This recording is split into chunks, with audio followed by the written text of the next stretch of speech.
అంటే subject matter jurisdiction ఉంటుంది. Compulsory ఏ suit file అవ్వాలన్నా సరే సబ్జెక్ట్ మ్యాటర్ జ్యూరిస్డిక్షన్ ఉంటేనే కోర్టు దాన్ని యాక్సెప్ట్ చేస్తుంది. అది మనం సెక్షన్ 9 లో ఇప్పుడు చదువుకుంటాం. అదే దాన్ని రెస్ సబ్ జ్యూడిస్ అని, రెస్ జ్యూడికేటా అని చదువుకుంటాం. ఇవి కాక మళ్ళీ ప్లేన్ కోసం sorry mean to say place of jurisdiction కోసం చదువుకుంటాం. అంటే ఏ మ్యాటర్స్ ఏ సూట్స్ ఏ ప్లేస్ లో వేయాలి అనేది టెరిటోరియల్ జ్యూరిస్డిక్షన్ కోసం 15 నుంచి 20 దాకా చదువుకుంటాం. అది అయిపోయిన తర్వాత మళ్ళీ జనరల్ పవర్ ఆఫ్ ట్రాన్స్ఫర్ అంటే కోర్ట్స్ కి ట్రాన్స్ఫర్ చేసే అధికారం ఉంటుంది. ఇవన్నీ జనరల్ గా అన్ని సూట్స్ కి వర్తిస్తాయి.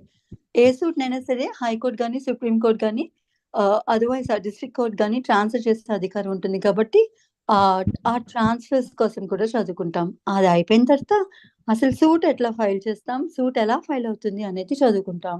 అది కూడా ఏ సూట్ అయినా ఫైల్ అవ్వాలంటే అదే ప్రొసీజర్ ఉంటుంది. దాని తర్వాత సమ్మన్స్ ఇస్తాం. ఆబ్వియస్లీ సూట్ అనేది మనం ఫైల్ చేసామంటే ఆపోజిట్ వ్యక్తికి అది తెలియపరచాలి. కాబట్టి ఎవరికి అగెన్స్ట్ గా ఫైల్ చేసామో సమన్స్ ప్రొవిజన్స్ అని కామన్ గా వర్తిస్తాయి. దెన్ ఇంకా అవి కాక ఇంట్రెస్ట్ అని కాస్ట్ అని ఇప్పుడు జడ్జ్మెంట్ అండ్ డిగ్రీ వస్తుంది కదా, ఈ ప్రొసీడింగ్స్ అన్ని అయిపోయాక అల్టిమేట్ గా ఇంకా అందులో మనకి ఇంట్రెస్ట్ అని కాస్ట్ అని అవార్డ్ చేస్తారు కదా, అవి అన్ని సూట్స్ లోనూ ఇస్తారు. సో ఇవన్నీ అన్ని సూట్స్ కి కామన్ గా వర్తించే ప్రొవిజన్స్ కాబట్టి సూట్స్ ఇన్ జనరల్ అనే టైటిల్ లోను జనరల్ సూట్స్ కి జనరల్ గా వర్తించే అన్ని ప్రొవిజన్స్ ఈ పార్ట్ లో చెప్తారు. Right, we should start with section 9. Right, I'll read the section for you first. Section 9 ఏం చెప్తుందంటే టైటిల్ ఏముంటుందంటే you have to observe this. Title ఏముంటుంది, the section reads like courts to try all civil suits unless barred అని ఉంటుంది. అందులో చట్టం ఏం చెప్తుందండి, బేసిక్ టైటిల్ ఏం చెప్తుందంటే సివిల్ కోర్ట్స్ ఆబ్వియస్లీ ఈ సివిల్ సూట్స్ బికాస్ మనం సివిల్ ప్రొసీజర్ కోడ్ లో సివిల్ ప్రొసీజర్ కోడ్ చదువుకుంటున్నాం కాబట్టి అందులో ఓన్లీ సివిల్ కోర్ట్స్ గురించి వస్తుంది తప్ప వేరే కోర్ట్స్ గురించి రాదు. So obviously court here is civil కోర్టే. సో సివిల్ కోర్ట్ కి ఏం పవర్ ఉంటుందంట, civil court has power to try all civil suits unless barred అని. అన్ని సివిల్ సూట్స్ ట్రై చేసే అధికారం సివిల్ కోర్ట్స్ కు ఉంటాయి, ఎప్పుడు నిషేధిస్తే తప్ప.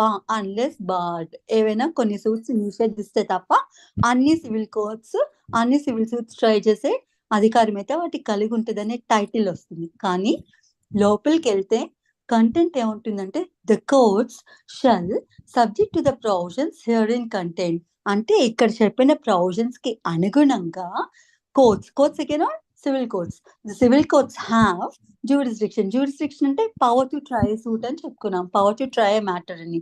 The courts have power the courts of jurisdiction to try all suits of civil nature అన్నారు. పైన గమనిస్తే ఆల్ సివిల్ సూట్స్ అంటారు, కానీ డిస్క్రిప్షన్ లోకి వెళ్తే all suits of civil nature అంటారు. అక్కడ సివిల్ సూట్స్ అంటారు, ఇక్కడ సివిల్ నేచర్ అంటారు. This has to be noted very important. Like ఇక్కడ ఏం చెప్తుంది, court shall subject to the provisions hereinafter contained have jurisdiction to try all suits of civil nature excepting suits of which their cognizance is either expressly or impliedly barred.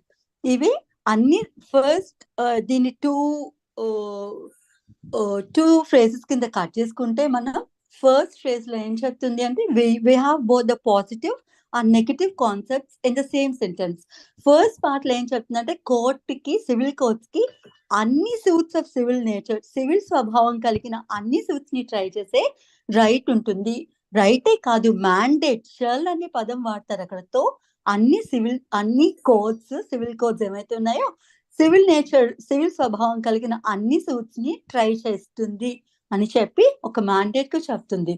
కానీ దానికి second part లో negative concept ఏం చెప్తుందంటే exceptional గా అవి civil suits అయినా సరే కొన్ని సివిల్ సూట్స్ ఏ సూట్స్ అయితే ఎక్స్ప్రెస్ గా గానీ ఇంప్లాయిడ్ గా గానీ బార్ చేస్తుందో నిషేధిస్తుందో ఇదే చట్టం, ఏ చట్టం ఇదే చట్టం కావచ్చు, ఇంకే చట్టం అయినా కావచ్చు, కానీ mostly will speak about CPC only here.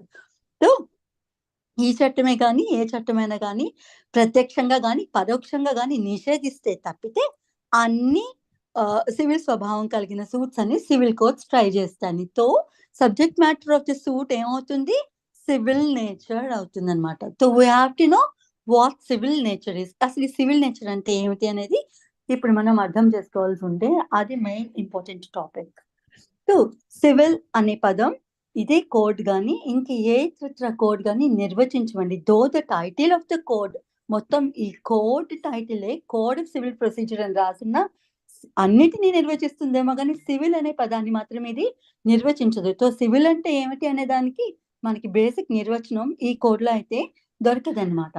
So ఇప్పుడు ఎట్లా ఇది సివిల్ నేచర్ అనేది అర్థం చేసుకోవాలి అనేది ఎట్లా అని అనుకుంటే సుప్రీంకోర్టు ఇంటర్ఫియర్ అయ్యి ఒక కేసులోనైతే సివిల్ నేచర్ కి సంబంధించి కంప్లీట్ డిస్క్రిప్షన్ ఇస్తుందన్నమాట.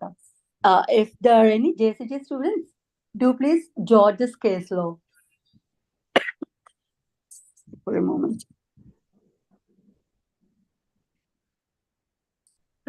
లేదనుకుంటా. ఎస్, ఈ కేసులో PMA metropolitan versus Moran Marthoma ఇది ఒక కేసులో ఉంది.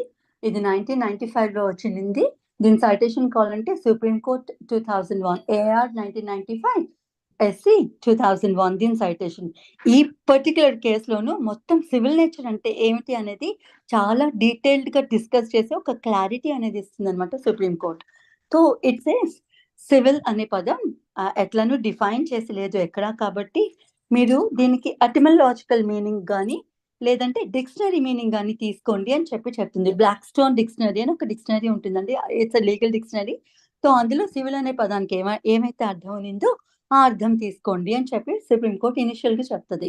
ఏమిటట సివిల్ అనే పదానికి అర్థం ఆ డిక్షనరీ ప్రకారం? సివిల్ అంటే it is nothing but individual rights of citizen అని చెబుతుంది. అక్కడ ఇండివిజువల్ బేసిక్ గా private rights of a citizen అంటే personal rights. Private is nothing but personal. ఒక సిటిజన్ యొక్క పర్సనల్ రైట్స్ ఏమైతే ఉంటాయో అవన్నీ సివిల్ నేచర్ లోకి వస్తాయి, సివిల్ అనే పదంలోకి వస్తాయి అని చెప్తుంది. అండ్ టు డిస్క్రైబ్ ఇంకా ఏం చెప్తుందంటే హిస్టారికల్ గా చూస్తే ఏ చట్టం అయినా సరే రెండు విధాలుగా బైఫర్కేట్ చేస్తారు అనమాట. రెండు పార్ట్స్ కింద, ఒకటి సివిల్ కింద, రెండు క్రిమినల్ కింద. ఏ చట్టం తీసుకున్నా either it will fall under the civil category or under the category or under of criminal matters అనమాట. తో ఏ చట్టమైనా అయితే సివిల్ చట్టమైనా అయి ఉండాలి, లేదంటే క్రిమినల్ చట్టమైనా అయి ఉండాలి. సో ఇట్లా తీసుకున్నప్పుడు ఇంకా సివిల్ మీనింగ్ ఏం తీసుకోవచ్చు అంటే civil is something which is not criminal అని చెప్తుంది. కానీ ఇది అబ్స్ట్రాక్ట్ డెఫినేషన్ అంటే ఇది కూడా అబ్స్ట్రాక్ట్ డెఫినేషన్ అని కరెక్ట్ గా అనిపించక అప్పుడు ఏం చెప్తుందంటే చలో ఇట్లా కాదు, you take the dictionary meaning as I mentioned before, you take it from the Blackstone dictionary అని చెప్పి అందులో నుంచి సివిల్ అనే దానికి అర్థం తీస్తుంది. ఏం చెప్తుంది అంటే civil in the sense it is nothing but the independent or individual rights of citizen అని చెప్పి తీసుకోండి అని చెప్తుంది. సో ఈ సివిల్ నేచర్ అంటే ఏమిటి అనే దానికి నిర్వచనం అప్పుడు ఇస్తుంది అనమాట. ఏమని ఇస్తుందంటే ఏ సూట్ లో అయితే ఒక వ్యక్తి యొక్క ప్రైవేట్ రైట్స్ కి సంబంధించిన క్వశ్చన్ ఆఫ్ లా ఉత్పన్నం అవుతుందో అటువంటి అన్ని సూట్స్ ఆఫ్ సివిల్ నేచర్ కింద తీసుకోండి అని చెప్పి అక్కడ నిర్వచిస్తుంది. Hope you people are getting what I'm trying to express. I clear? yes madam. చలో. సో సివిల్ నేచర్ అంటే ఏమని తీసుకోమని చెప్పింది? ఏ సూట్ లోనైతే ఒక వ్యక్తి యొక్క ప్రైవేట్ రైట్స్ ని ఛాలెంజ్ చేస్తూ క్వశ్చన్ ఆఫ్ లా ఉన్నిందో అటువంటి సూట్స్ ఆఫ్ సివిల్ నేచర్ కింద తీసుకోండి ఆ అన్ని సూట్స్ ని అని చెప్పింది. For a moment. సో అట్లా అనుకుంటే పోనీ ఇది కూడా అబ్స్ట్రాక్ట్ డెఫినేషన్ అవుతుంది. అంటే సివిల్ నేచర్ అనేది పైన నేను ఇందాక ఎందుకు గమనించమన్నానంటే ఫస్ట్ టైటిల్లో ఓన్లీ సివిల్ సూట్స్ అని చెప్తారు. సో సివిల్ సూట్స్ అక్కడి నుంచి మళ్ళీ కిందకి డిస్క్రిప్షన్ లోకి వచ్చేసరికి సివిల్ నేచర్ అయిపోతాయి. ఈ రెండింటికి ఏమైనా తేడా ఉందంటే this lot much difference. Like here civil suits కి లిమిటెడ్ ఏరియా ఉంటుందండి. ఫర్ ఎగ్జాంపుల్ మార్గేజ్ సూట్స్ అనో ప్రొనోట్ సూట్స్ అనో ఇట్లాంటి ఒక category of suits civil suits అవుతాయండి. కానీ సివిల్ నేచర్ అంటే సివిల్ స్వభావం ఉండేవి అన్ని ఇందులోకి వచ్చేస్తాయి.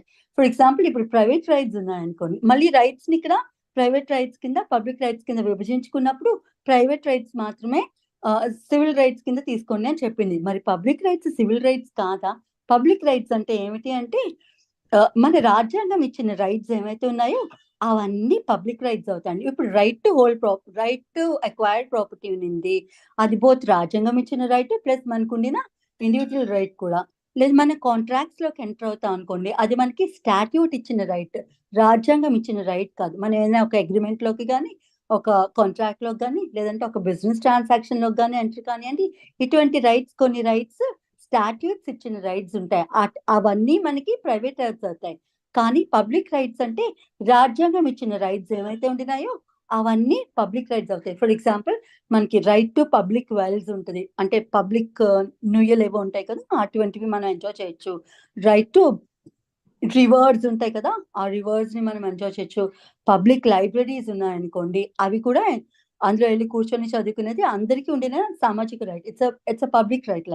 Like right to use public transport ఉందనుకో, రైల్వేస్ బస్సెస్ ఇటువంటివి ఉన్నాయనుకోండి.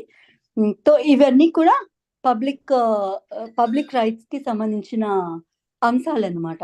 సో వీటికి సంబంధించి ఏమైనా రైట్స్ ఇన్ఫ్రింజ్ అయితే మళ్ళీ సివిల్ కోర్ట్ కి రావచ్చా అంటే, కానీ అక్కడ సుప్రీం కోర్ట్ ఏం చెప్పింది, ఓన్లీ సివిల్ నేచర్ లోకి ఏమొస్తాయంటే ప్రైవేట్ రైట్స్ వస్తాయని చెప్పింది. మరి పబ్లిక్ రైట్స్ ఇవి కూడా సివిల్ రైట్సే కదా, ఇవేం క్రిమినల్ లోకి రావు కదా. ఇప్పుడు ఫర్ ఎగ్జాంపుల్ నన్ను ఎవరో రైల్లో ట్రావెల్ చేయనివ్వలేదు, నా రైట్ ఇన్ఫ్రింజ్ అయింది.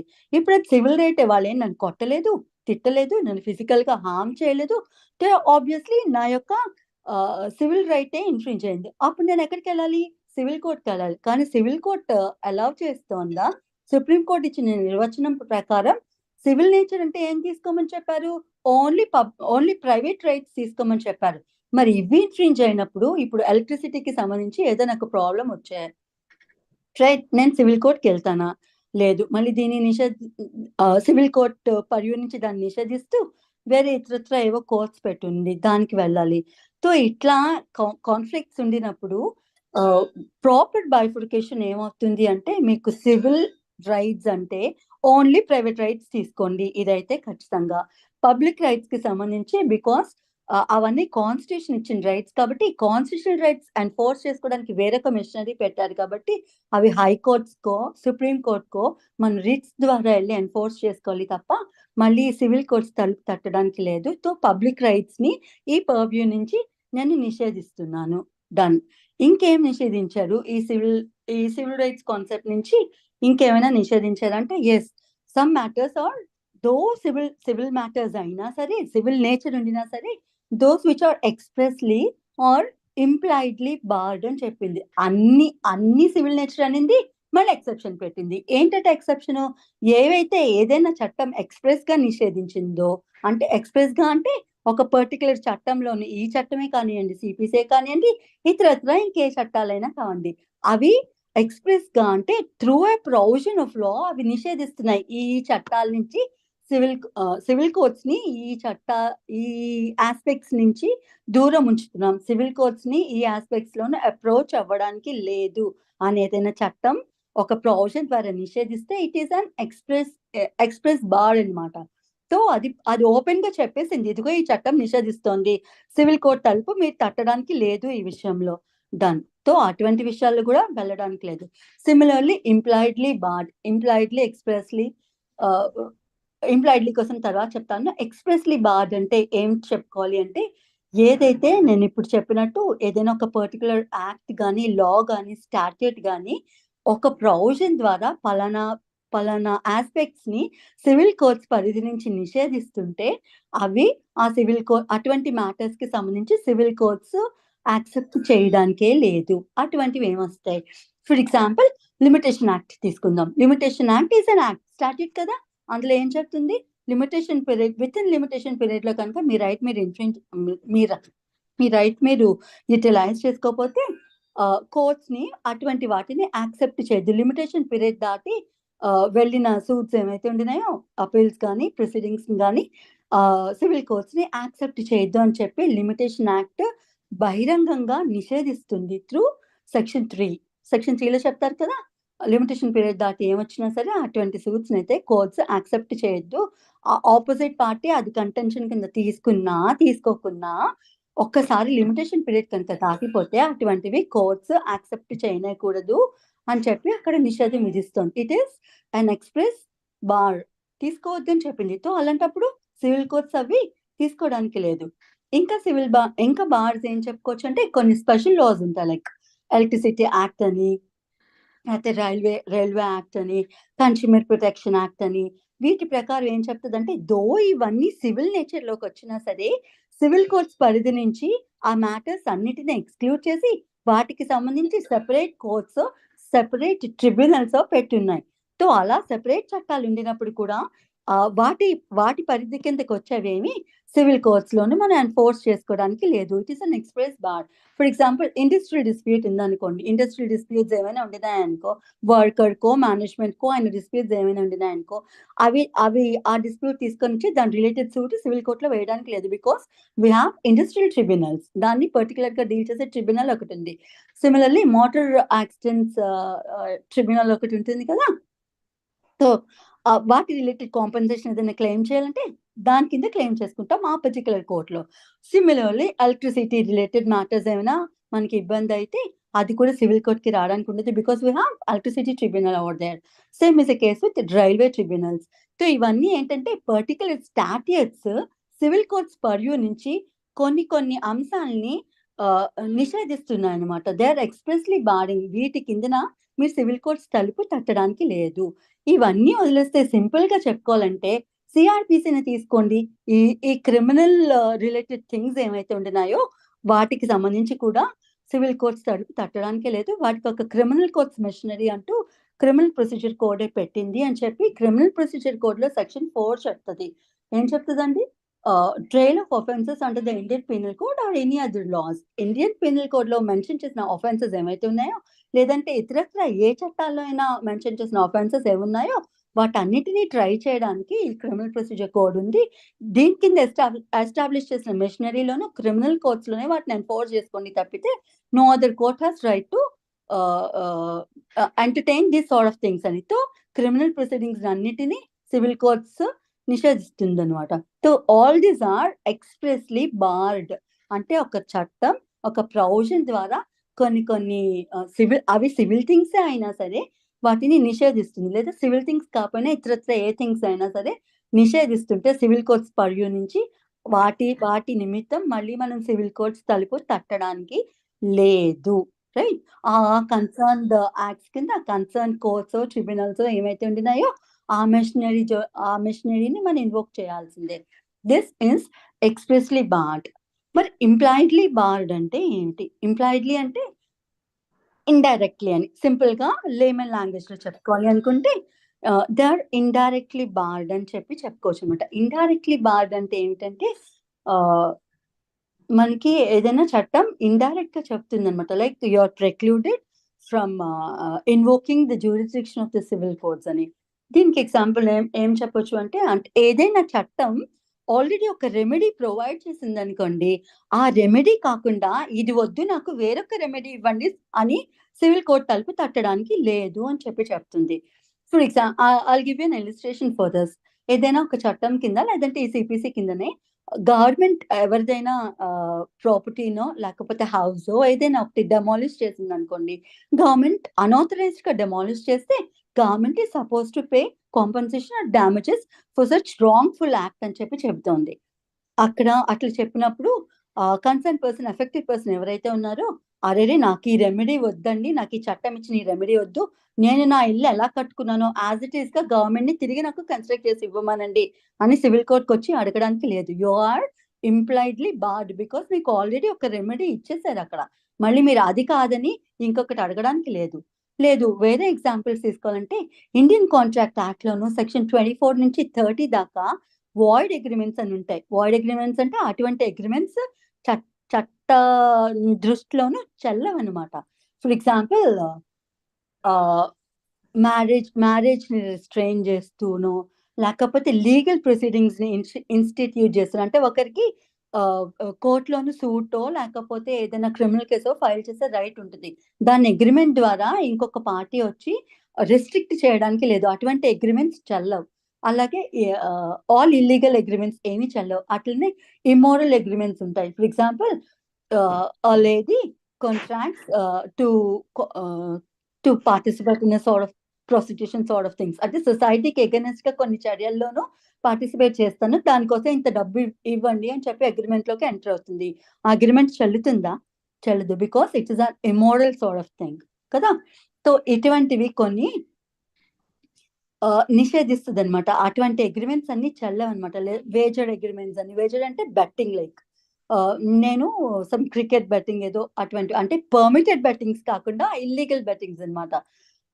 లైక్ ఈ కోడి పందాలు ఏదో ఒక బెట్టింగ్, నేను ఏదో కార్డ్స్ ఏవో ఆడుతున్నాను, కార్డ్స్ ఆడుతూ లైక్ నేను అగ్రిమెంట్ లోకి ఎంటర్ అవుతాను, మీరు ఓడిపోతే మీ ఆస్తి నాకు ఇవ్వాలను, మీ ఇల్లు నాకు రాసి ఇచ్చేయాలను, అటువంటి అగ్రిమెంట్ లోకి ఏదో ఎంటర్ అవుతాను. సో ఇలాంటి వేజరింగ్ అగ్రిమెంట్స్ కూడా వాయిడ్ అగ్రిమెంట్స్, చెల్లవు అనమాట.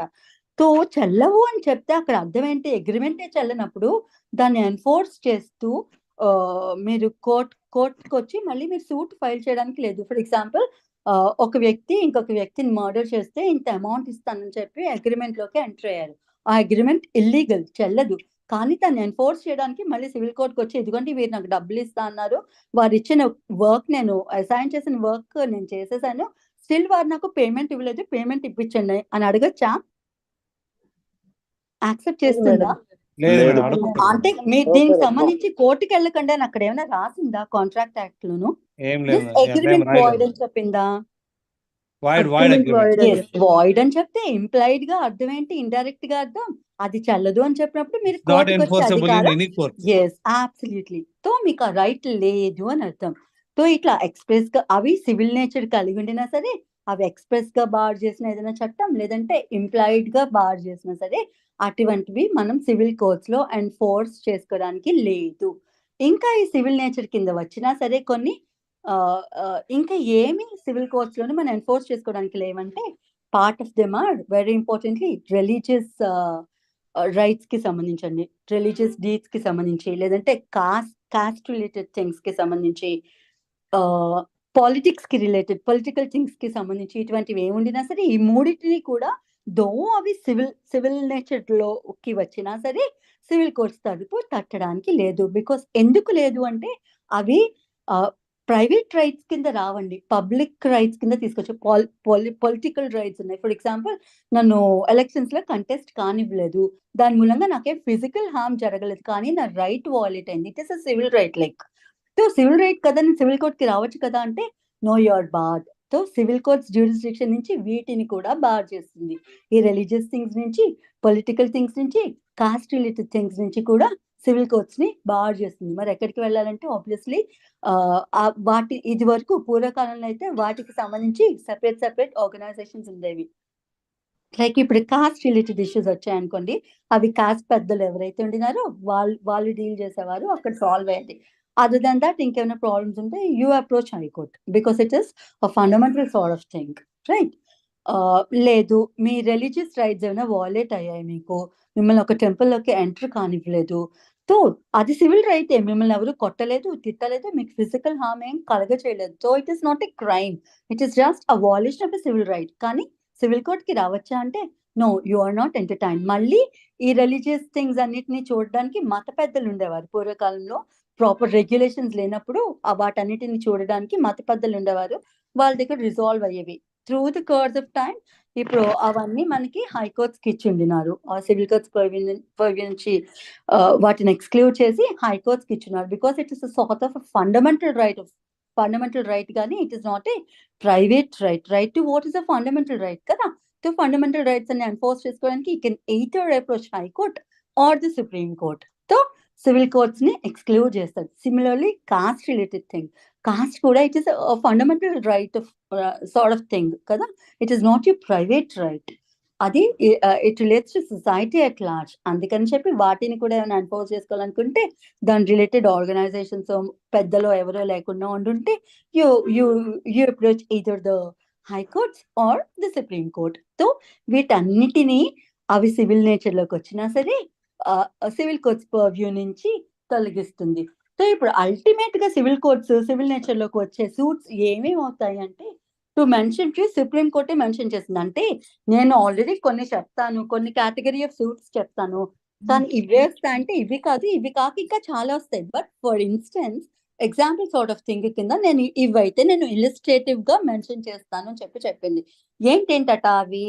Suits relating to rights to property. So property rights ఏమైతే ఉండినాయో అవన్నీ civil independent rights, individual rights of individual or citizen. తో వాటి కింద ప్రాపర్టీ రిలేటెడ్ రైట్స్ ఏమైనా ఎన్ఫోర్స్ చేసుకోవాలంటే ఎస్, మీరు సివిల్ సూట్స్ ఫైల్ చేసుకోవచ్చు సివిల్ కోర్ట్స్ లో. లేదు, suits relating to rights of worship, ఇది మళ్ళీ రిలీజియన్ తో సంబంధం ఉందా అంటే, నో, మీ రిలీజియస్ రైట్ ఇది కాదు, మీ బేసిక్ బేసిక్ గా రిలీజియస్ రైట్ వాయిలేట్ అవ్వట్లేదు. రిలీజియస్ దాంట్లోనే ఒక minor part of right violate అవుతుంది. ఫర్ ఎగ్జాంపుల్, ఒక గుడిలోకి ఎంటర్ అవ్వడానికి మీరు ఈ బట్టలతో రావడానికి లేదు, వేరే బట్టలు వేసుకొని రావాలి అని చెప్తారు. Like you cannot enter in to the temple with pant and shirt or any sort of other dress other than a saree for the females అని ఇట్లా ఏమైనా రెస్ట్రిక్ట్ చేసింది అనుకోండి, అరే how can you restrict it? I don't know how to wear sorry or I don't know to wear any other thing other than pant and the shirt. So how can you restrict it? దీనికి సంబంధించి మీరు వెళ్ళొచ్చా court కంటే? yes you can. Otherwise other than అక్కడ దాని related established custom ఏదైనా ఉండుంటే అది తప్పించి ఇంకా ఏమైనా టెంపుల్స్ లో ఇటువంటి రైట్స్ వాలెట్ అయి ఉంటే మీరు వెళ్ళొచ్చా సివిల్ కోర్ట్స్ కంటే? Yes you can go. ఇది సుప్రీం కోర్ట్ చెప్పింది, నేను చెప్పలేదు. Suits relating to rights of worship. లేదు, మీరు కన్వర్ట్ అవుతానంటున్నారు మీ రిలీజియన్ ని, ఎవరో some ex person restricted you, మీరు హిందూస్ నుంచి ముస్లిమ్స్ కి కన్వర్ట్ అవుతాను, restricted you.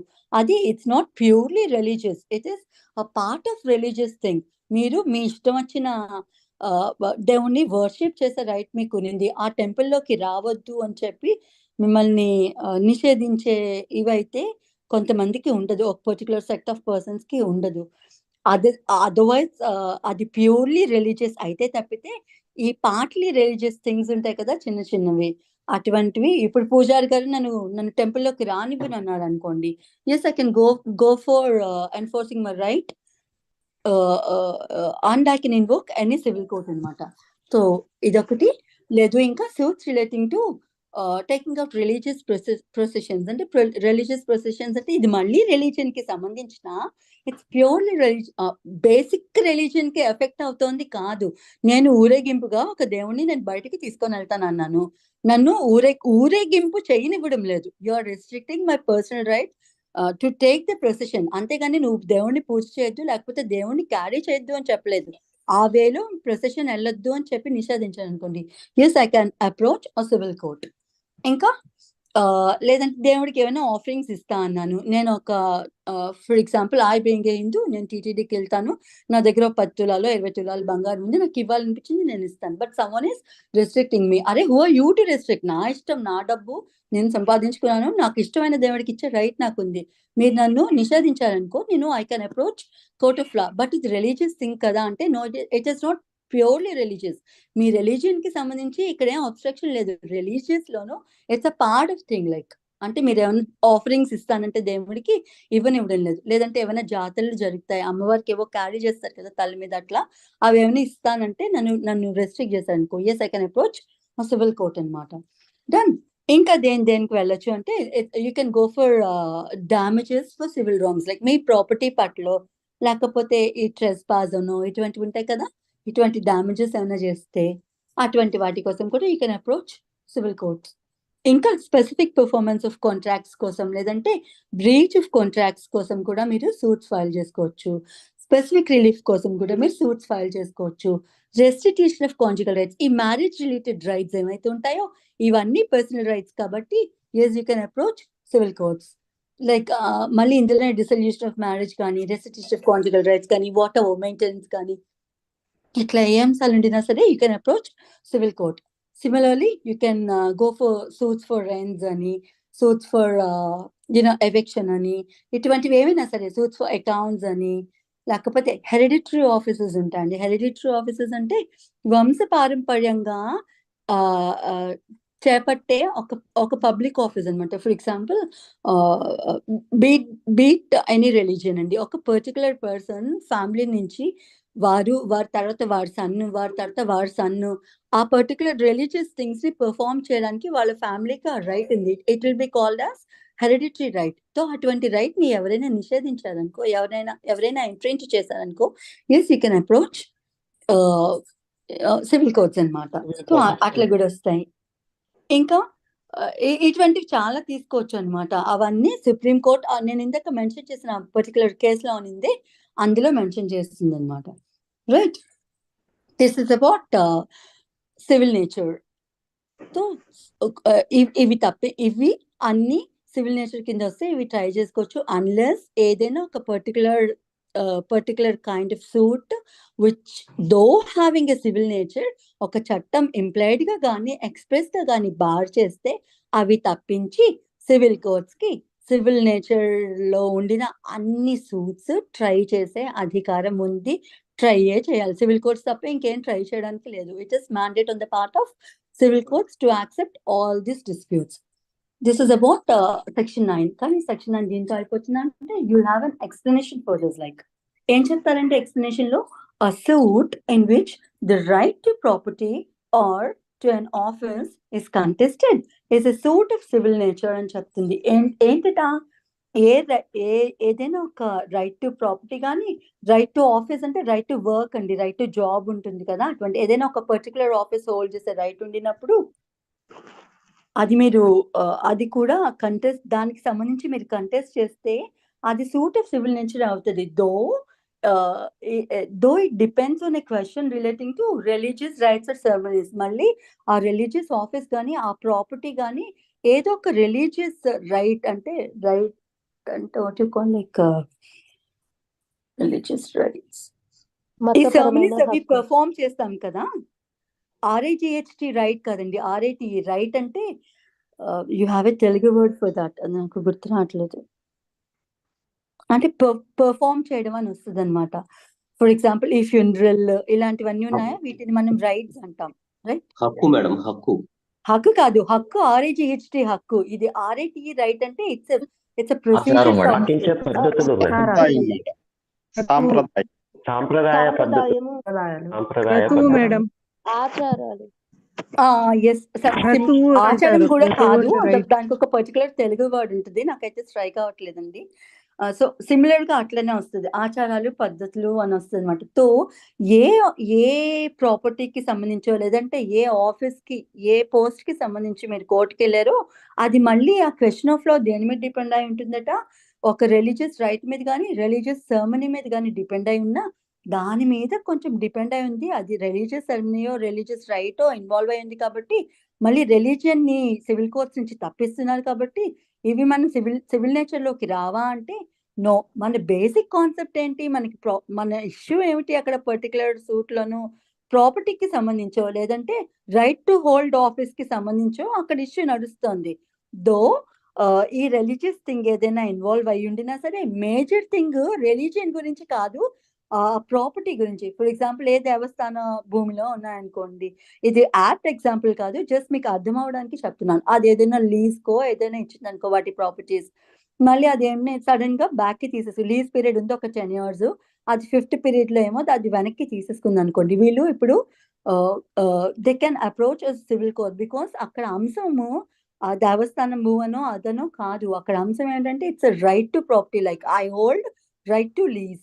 Okay, though this is not appropriate example, మీకు అది అర్థమవుతుంది, ఆ కాన్సెప్ట్ అర్థమవుతుంది అని మీకు చెప్పంతో ఈ రిలీజియస్ సార్ట్ ఆఫ్ థింగ్స్ ఏదైనా ఇన్వాల్వ్ అయి ఉండినా సరే major concept of the suit ఏమవుతుందంటే ఏదైనా ఒక ప్రాపర్టీ కానీ రైట్ టు హోల్డ్ ఒక పర్టికులర్ జాబ్ ఆర్ ఆఫీస్ కి సంబంధించి ఉంటే అటువంటివి సూట్స్ ఆఫ్ సివిల్ నేచర్ అవుతుంది, కానీ దాన్ని సివిల్ కోర్ట్స్ నుంచి ఎక్స్క్లూడ్ చెయ్యరు అని చెప్పి ఎక్స్ప్లెనేషన్ 1 చెబుతుంది. రైట్, ఫర్ ఎగ్జాంపుల్ అడాప్షన్ ఉందనుకోండి, అడాప్షన్ రిలేటెడ్ ఎవరో ఒక వ్యక్తిని ఏ అనే వ్యక్తిని బి అనే ఫ్యామిలీ అడాప్ట్ చేసుకున్నారు అనుకోండి. అడాప్ట్ చేసుకున్న తర్వాత వారికి ఏదో ప్రాపర్టీ డిస్ప్యూట్స్ వచ్చినాయి, అడాప్టెడ్ ఫ్యామిలీ ప్రాపర్టీ అబ్బాయికి ఇవ్వలేదు అనుకోండి. సో ఈ అబ్బాయి కోర్టుకి వెళ్తారు. కోర్టుకి వెళ్ళినప్పుడు అవతల పార్టీ ఏం ఇష్యూ అరైజ్ చేస్తారంటే లైక్ అడాప్షన్ ప్రాపర్ కాదు, ఈ రిచువల్స్ ఉంటాయి, ఈ రిచువల్స్ ఫాలో అవ్వలేదు, సో అడాప్షన్ ప్రాపర్ కాదు అని చెప్పి కంటెస్ట్ చేస్తారు. బట్ ఇక్కడ మేజర్ ఇష్యూ ఏమిటంటే అడాప్షన్ ప్రాపర్ కాదు, అక్కడ ప్రాపర్టీకి ఆ వ్యక్తికి లీగల్ గా అర్హత ఉందా లేదా. Once is adopted, he became adopted son, ఆ ప్రాపర్టీస్ లో హక్కు ఇతనికి ఉంటుంది. తో మేజర్ కాన్సెప్ట్ ప్రాపర్టీ గురించి కానీ అడాప్షన్ గురించి, అడాప్షన్ రైట్స్ గురించి కాదు. తో అవి రిలీజియస్ అయినా సరే అటువంటివి you can entertain them in civil courts అని చెప్పి ఎక్స్ప్లెనేషన్ 1 చెబుతుంది. ఎక్స్ప్లెనేషన్ 2 చెప్తుంది for the purposes of this section it is immaterial అంటే దీన్ని పరిగణించాల్సిన అవసరమే లేదు. దేన్ని whether or not any fees are attached. Fees అంటే నథింగ్ బట్ సాలరీ, రెమ్యూనరేషన్ ఏదైనా తీసుకోండి.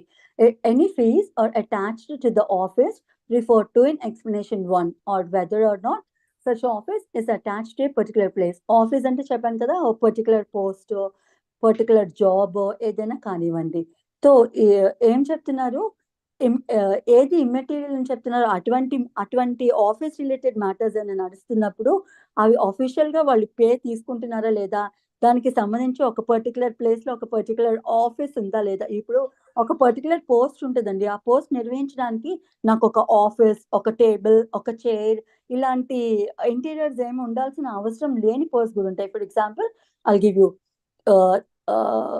నేను I'll give you TTD example because it suits aptly here. Like Tirumala Tirupati దేవస్థానంలో, ఐ టోల్డ్ యూ బిఫోర్, ఇది వరకు కూడా ఎక్స్ప్లెయిన్ చేస్తున్నప్పుడు సేమ్ ఎగ్జాంపుల్. తిరుమల తిరుపతి దేవస్థానంలో ఒక రిచువల్ ఉంటుంది. ఏముంటుందంటే first time around 3 o'clock 2 o'clock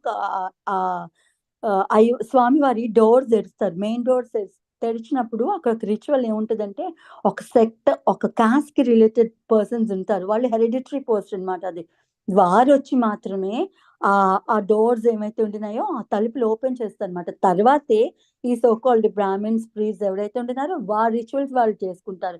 దో వీళ్ళు వేరే కాస్ట్ కి సంబంధించిన ప్రాపర్ గా మంత్రాలు, వేదాలు ఇవన్నీ పఠించిన వాళ్ళు కాకపోయినా వాళ్ళకి తరతరాల నుంచి ఆ రైట్ అయితే ఇచ్చుంటారు. వాళ్ళే వచ్చి ఫస్ట్ ఆ డోర్ అయితే ఓపెన్ చేసి ఉండాల్సిన రిచువల్ అయితే అక్కడ నడుస్తుంది అనమాట. ఇప్పుడు అటువంటి వ్యక్తిని ఒక సెక్ట్ ఆఫ్ బ్రాహ్మిన్స్, ప్రీస్ వచ్చి ఏం చెప్తారు, ఎప్పుడో పూర్వకాలం ఆచారం, ఇప్పుడు అలాంటిది ఏం లేదు, మిమ్మల్ని తీసేస్తున్నాము, శాస్త్రోక్తంగా వేదాలు ఇవన్నీ పఠించిన బ్రాహ్మణ్ ఎవరైతే ఉన్నారో వారినే మేము పెట్టుకుంటాం అటువంటి పని చేయడానికి, మీరు ఈ సో శక్తికి చెందిన వాళ్ళు, మీరు అసలు మిమ్మల్ని నిషేధిస్తున్నాం ఈ టెంపుల్ నుంచి, అట్లా ఏమైనా చేశారనుకోండి, సో వాళ్ళు కంటెస్ట్ చేయొచ్చు అనమాట. వీళ్ళు ఆ సోకాల్డ్ ఆ కామన్ సెక్ట్ ఎవరైతే ఉండినారో ఆ హెరిడిటరీ ఆఫీస్ కలిగిన వాళ్ళు డబ్బు కోసం ఆ పోస్ట్ హోల్డ్ చేయరు. వాళ్ళది it's a ritual, religious ritual అంతే. అది అట్లా చేసినందుకు, ఆ డోర్స్ ఓపెన్ చేసినందుకు వాళ్ళకి నెల ఇంత జీతం అనో, భత్యం అనో, లేకపోతే ఏదైనా ఒక పే అనో ఇవ్వరనమాట. It is an honorary post అనమాట. అది వాళ్ళు గౌరవ నిమిత్తం వాళ్ళ హెరిడిటరీగా వాళ్ళ ఫ్యామిలీస్ కి తరతరాల నుంచి వస్తుంది కాబట్టి అది కంటిన్యూ చేస్తారు. సో అటువంటిది ఏమైనా రైట్ వాలెట్ అయితే వాళ్ళు కూడా సివిల్ కోర్ట్ కి వెళ్ళొచ్చు.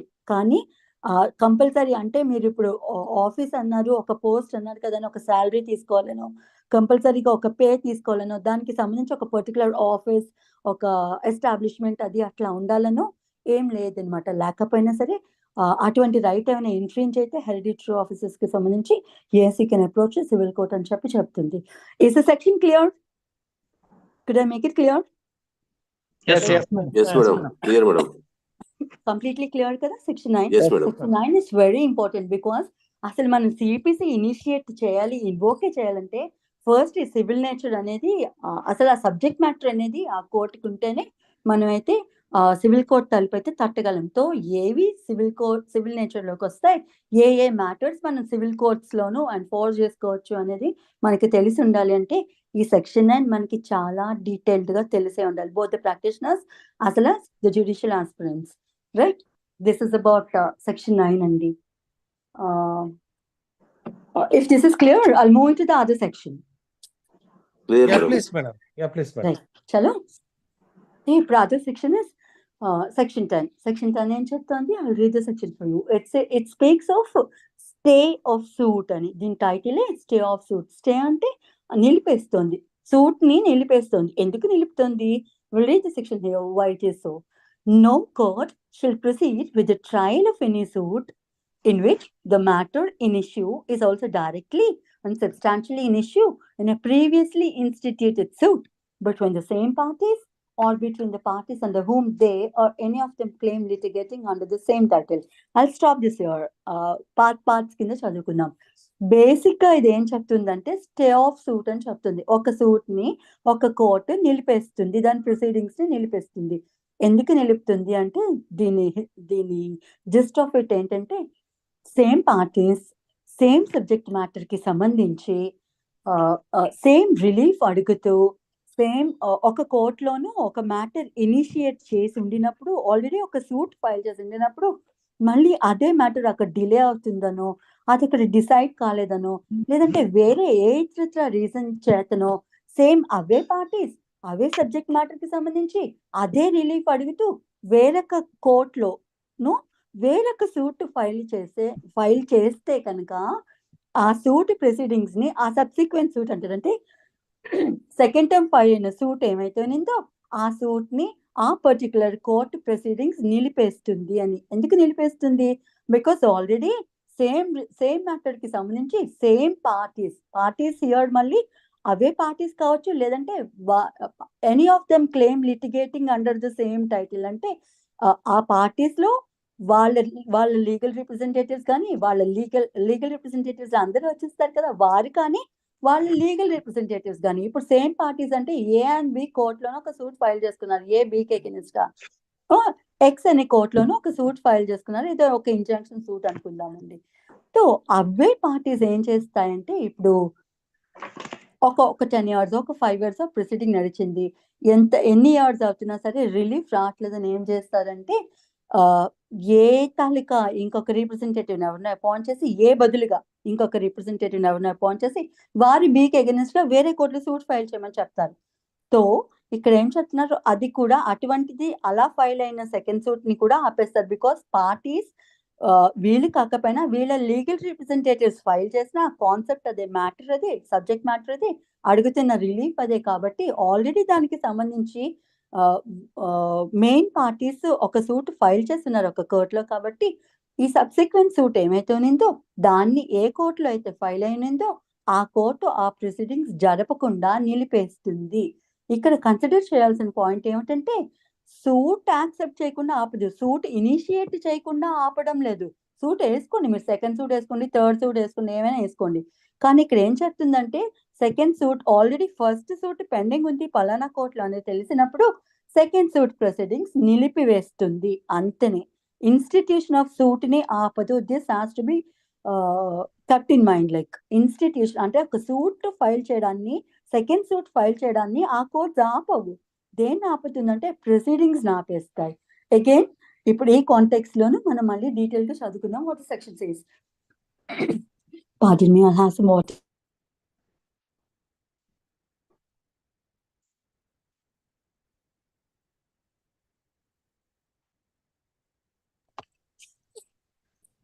I'll read the section for you again.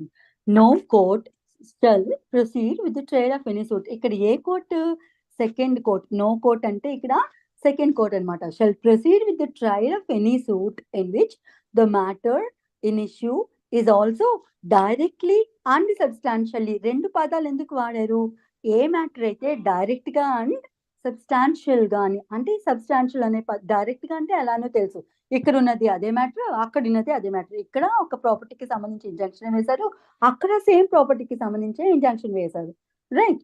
But substantially అంటే అర్థం ఏంటంటే major part of it, considerable part of it. For example ఒక 2-3 అంశాలకి సంబంధించి ఒక సూట్ ఫైల్ చేస్తే కొద్దిగా వేరియేషన్ తో, ఇప్పుడు సేమ్ వేయొద్దన్నారు, నేను మ్యాచ్ చేసుకుంటాను. ఫర్ ఎగ్జాంపుల్ నేను ఒక సూట్ పొజిషన్ కోసం ప్లస్ మీన్ ప్రాఫిట్స్ కోసం ఒక కోర్టులో ఎక్స్ అనే కోర్టులో నేను ఫైల్ చేశాను బికి అగెనిస్ట్ గా. నా ప్రాపర్టీని బి అనే వ్యక్తి ఆక్యుపై చేసేసారు, 5 years పాటు అనుభవిస్తున్నారు. సో నేనేమో సూట్ ఫైల్ చేసుకున్నాను, ఏమని నా పొజిషన్ నాకు ఇప్పించండి, పొజిషన్ తో పాటు మెయిన్ ప్రాఫిట్స్ కూడా ఇప్పించండి అని నేను బికి అగెనిస్ట్ గా ఎక్స్ కోర్టులోను సూట్ ఫైల్ చేశాను. And X court should be competent court. నేను ఆ దావా ఫైల్ చేస్తే ఆ దావా ఆ కోర్ట్ యాక్సెప్ట్ చేసే జ్యూరిస్డిక్షన్ ఆ పర్టికులర్ కోర్ట్ కి ఉండే తీరాలి. సో ఒక కాంపిటెంట్ కోర్టులోను ఎస్ సరైన మ్యాటర్ నేను ఫైల్ చేశాను. ఎస్ ఫైల్ చేసిన తర్వాత ఏం చేస్తాను, నెక్స్ట్ కోర్టులో ఇది ఇంకొక 5 years అయినా సరే ఇంకా నాకు మ్యాటర్ తెలియలేదు, ఇప్పటికి 10 years అయిపోయింది. So I change my mind. What I do, నన్ను డైరెక్ట్ గా సేమ్ మ్యాటర్ కి సంబంధించి సేమ్ పార్టీస్ కి సంబంధించి వేయద్దన్నారని నేను మ్యాటర్ కొంచెం మారుస్తాను. ఏం మారుస్తాను, I'll go to why court now. Why court కి కూడా you have to consider this also. వేరే ఏ కోర్టులో అయితే సెకండ్ సూట్ ఫైల్ చేస్తున్నామో ఆ కోర్ట్ కి కూడా జ్యూరిస్డిక్షన్ ఉండే తీరాలి. ఇటువంటి ప్రొవిజన్స్ ఎక్కడ వస్తాయంటే కాన్కరెంట్ జ్యూరిస్డిక్షన్ అని చెప్పాను. మనం 15 నుంచి 20 వరకు టెరిటోరియల్ జ్యూరిస్డిక్షన్ చదువుకున్నప్పుడు ఈ కాన్కరెంట్ జ్యూరిస్డిక్షన్ మల్టిపుల్ కోర్ట్స్ కి ఎలా వస్తాయి అంటే ఒకే సూట్ ని 2 లేక ఎక్కువ కోర్ట్స్ ట్రై చేసే అధికారం ఆ కోర్ట్స్ కి ఎలా వస్తుంది అనేది మనం అక్కడ చదువుకుందాం. బట్ ప్రస్తుతానికి కాన్కరెంట్ జ్యూరిస్డిక్షన్ ఉండే కాన్సెప్ట్ మాత్రం తీసుకోండి. 2 కోర్ట్స్ కి, ఈ కోర్ట్ కి అధికారం ఉండే ట్రై చేయడానికి, ఆ కోర్ట్ కి ఈ సూట్ ట్రై చేసే అధికారం ఉండే. సో ఫస్ట్ ఆల్రెడీ నాకు ప్రాపర్ అధికారం ఉండింది, కోర్టులో నేను ఫైల్ చేసేసాను.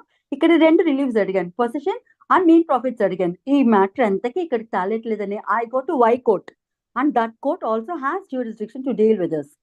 ఎట్లా అనేది మనం మళ్ళీ అక్కడ చదువుకున్నాం టెరిటోరియల్ జ్యూరిస్డిక్షన్ లోను. ఫర్ ద మూమెంట్ ఇది ఒకటే గుర్తుపెట్టుకోండి, ఆ కోర్టుకి కూడా కాన్కరెంట్ జ్యూరిస్డిక్షన్, ప్రాపర్ జ్యూరిస్డిక్షన్ ఉంది. సో వై కోర్ట్ లో నేను సూట్ ఫైల్ చేస్తాను. ఏం ఫైల్ చేస్తాను? I just ask for possession, మెయిన్ ప్రాఫిట్స్ అడగను. అరే సేమ్ ఇది కాదు కదా అండి, అక్కడ నేను 2 రిలీఫ్స్ అడిగాను, ఇక్కడ ఒక రిలీఫ్ అడుగుతున్నాను, నేను వేసుకుంటాను సెకండ్ సూట్ అంటే, no you are again barred. ఎందుకంటే substantial considerable part, major part of the suit, major part of the relief ఏమైతే అడుగుతున్నారో అదే అంశం. అక్కడ పొజిషన్ అడిగారు, ఇక్కడ పొజిషన్ అడిగారు.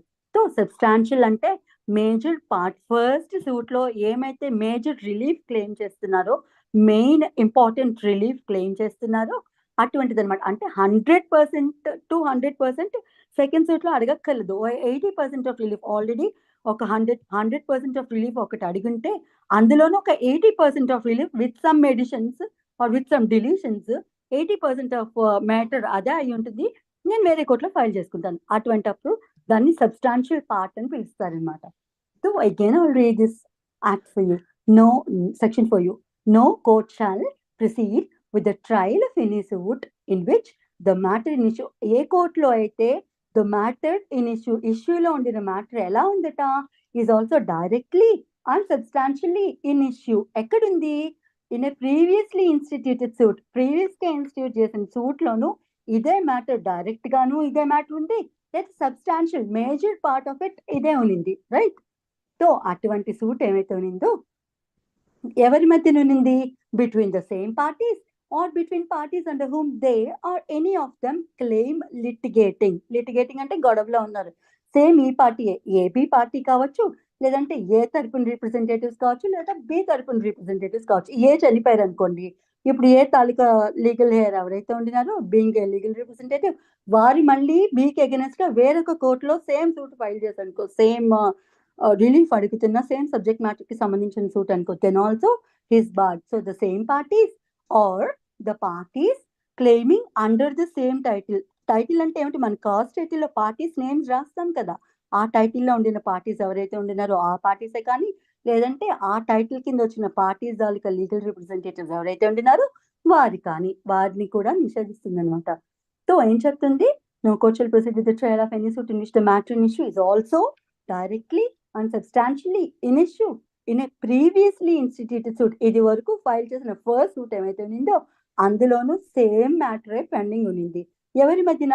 Between the same parties or between parties under whom they are any of them claim litigating under the same title where such suit is pending in the same court or in other. మళ్ళీ same కోర్టులో అయినా వేసుకోవచ్చు, నేను వేరే concurrent jurisdiction ఉన్న ఏ కోర్టులో అయినా వేసుకోవచ్చు. ఇందాక ఎక్స్ కోర్టులో వేసుకున్నాను, ఇప్పుడు ఎక్స్ కోర్టులోనే కొంచెం సబ్జెక్ట్ మ్యాటర్ మార్చో, కొంచెం పార్టీస్ ని మార్చో, ఏదో ఒకటి మార్చి మళ్ళీ నేను అదే కోర్టులో వేసుకుంటున్నాను. లేదా ఏం మార్చకుండా కూడా వేసుకోవచ్చు, సేమ్ అదే, రైట్? సేమ్ పార్టీస్, ఏమి డిఫరెన్సెస్ కానీ చేంజెస్ కానీ లేకుండా అదే సూట్ మళ్ళీ సెకండ్ టైం ఫైల్ చేసుకోవచ్చు. So you can file it in the same court or any other court of competent jurisdiction. ఇంకా ఇటువంటి సూట్ ట్రై చేసే కాన్కరెంట్ జ్యూరిస్డిక్షన్ ఉండినా ఇంకొక కోర్ట్ ఏమైతే ఉండిందో ఆ కోర్టులో వేసుకోవచ్చు. లేదా ఇంకేదైనా ఫారిన్ కోర్ట్స్ ఉంటాయి కదా, మన అక్కడ ఫారిన్ కోర్ట్స్ చదువుకునేటప్పుడు చెప్పుకున్నాం, ఫారిన్ కోర్ట్స్ కంప్లీట్ గా ఫారిన్ కోర్ట్స్ ఉంటాయి. లేదా ఇండియన్ సెంట్రల్ గవర్నమెంట్ ఏమైతే ఉందో అది కూడా ఇండియా బయట ఫర్ సమ్ పర్పసెస్ కొన్ని కోర్ట్స్ పెట్టి అవి ఇండియన్ గవర్నమెంట్సే మేనేజ్ చేస్తూ ఉంటాయి. అలాంటప్పుడు అవి మనకి ఫారిన్ కోర్ట్స్ అవ్వు, దో అది ఫారిన్ టెరిటరీస్ లో ఉండిన ఇండియన్ సెంట్రల్ గవర్నమెంట్ మేనేజ్ చేస్తుంది కాబట్టి అవి ఇండియన్ కోర్ట్స్ కిందనే వస్తాయి. సో అటువంటి కోర్టులో ఫైల్ చేసినా సరే అక్కడ కూడా ఏదైనా పెండింగ్ ఉంటే ఆపేస్తారు. కానీ ఇంకా ఏ కోర్టులో ఉండొచ్చు? సుప్రీం కోర్టులో అయినా ఉండొచ్చు. సుప్రీం కోర్టులో కూడా ఈ అన్ని కోర్ట్స్ కాదులే అని నేను డైరెక్ట్ గా సుప్రీం కోర్టుకు వెళ్ళి మళ్ళీ ఇంకో సెకండ్ సూట్ వేసేసాను.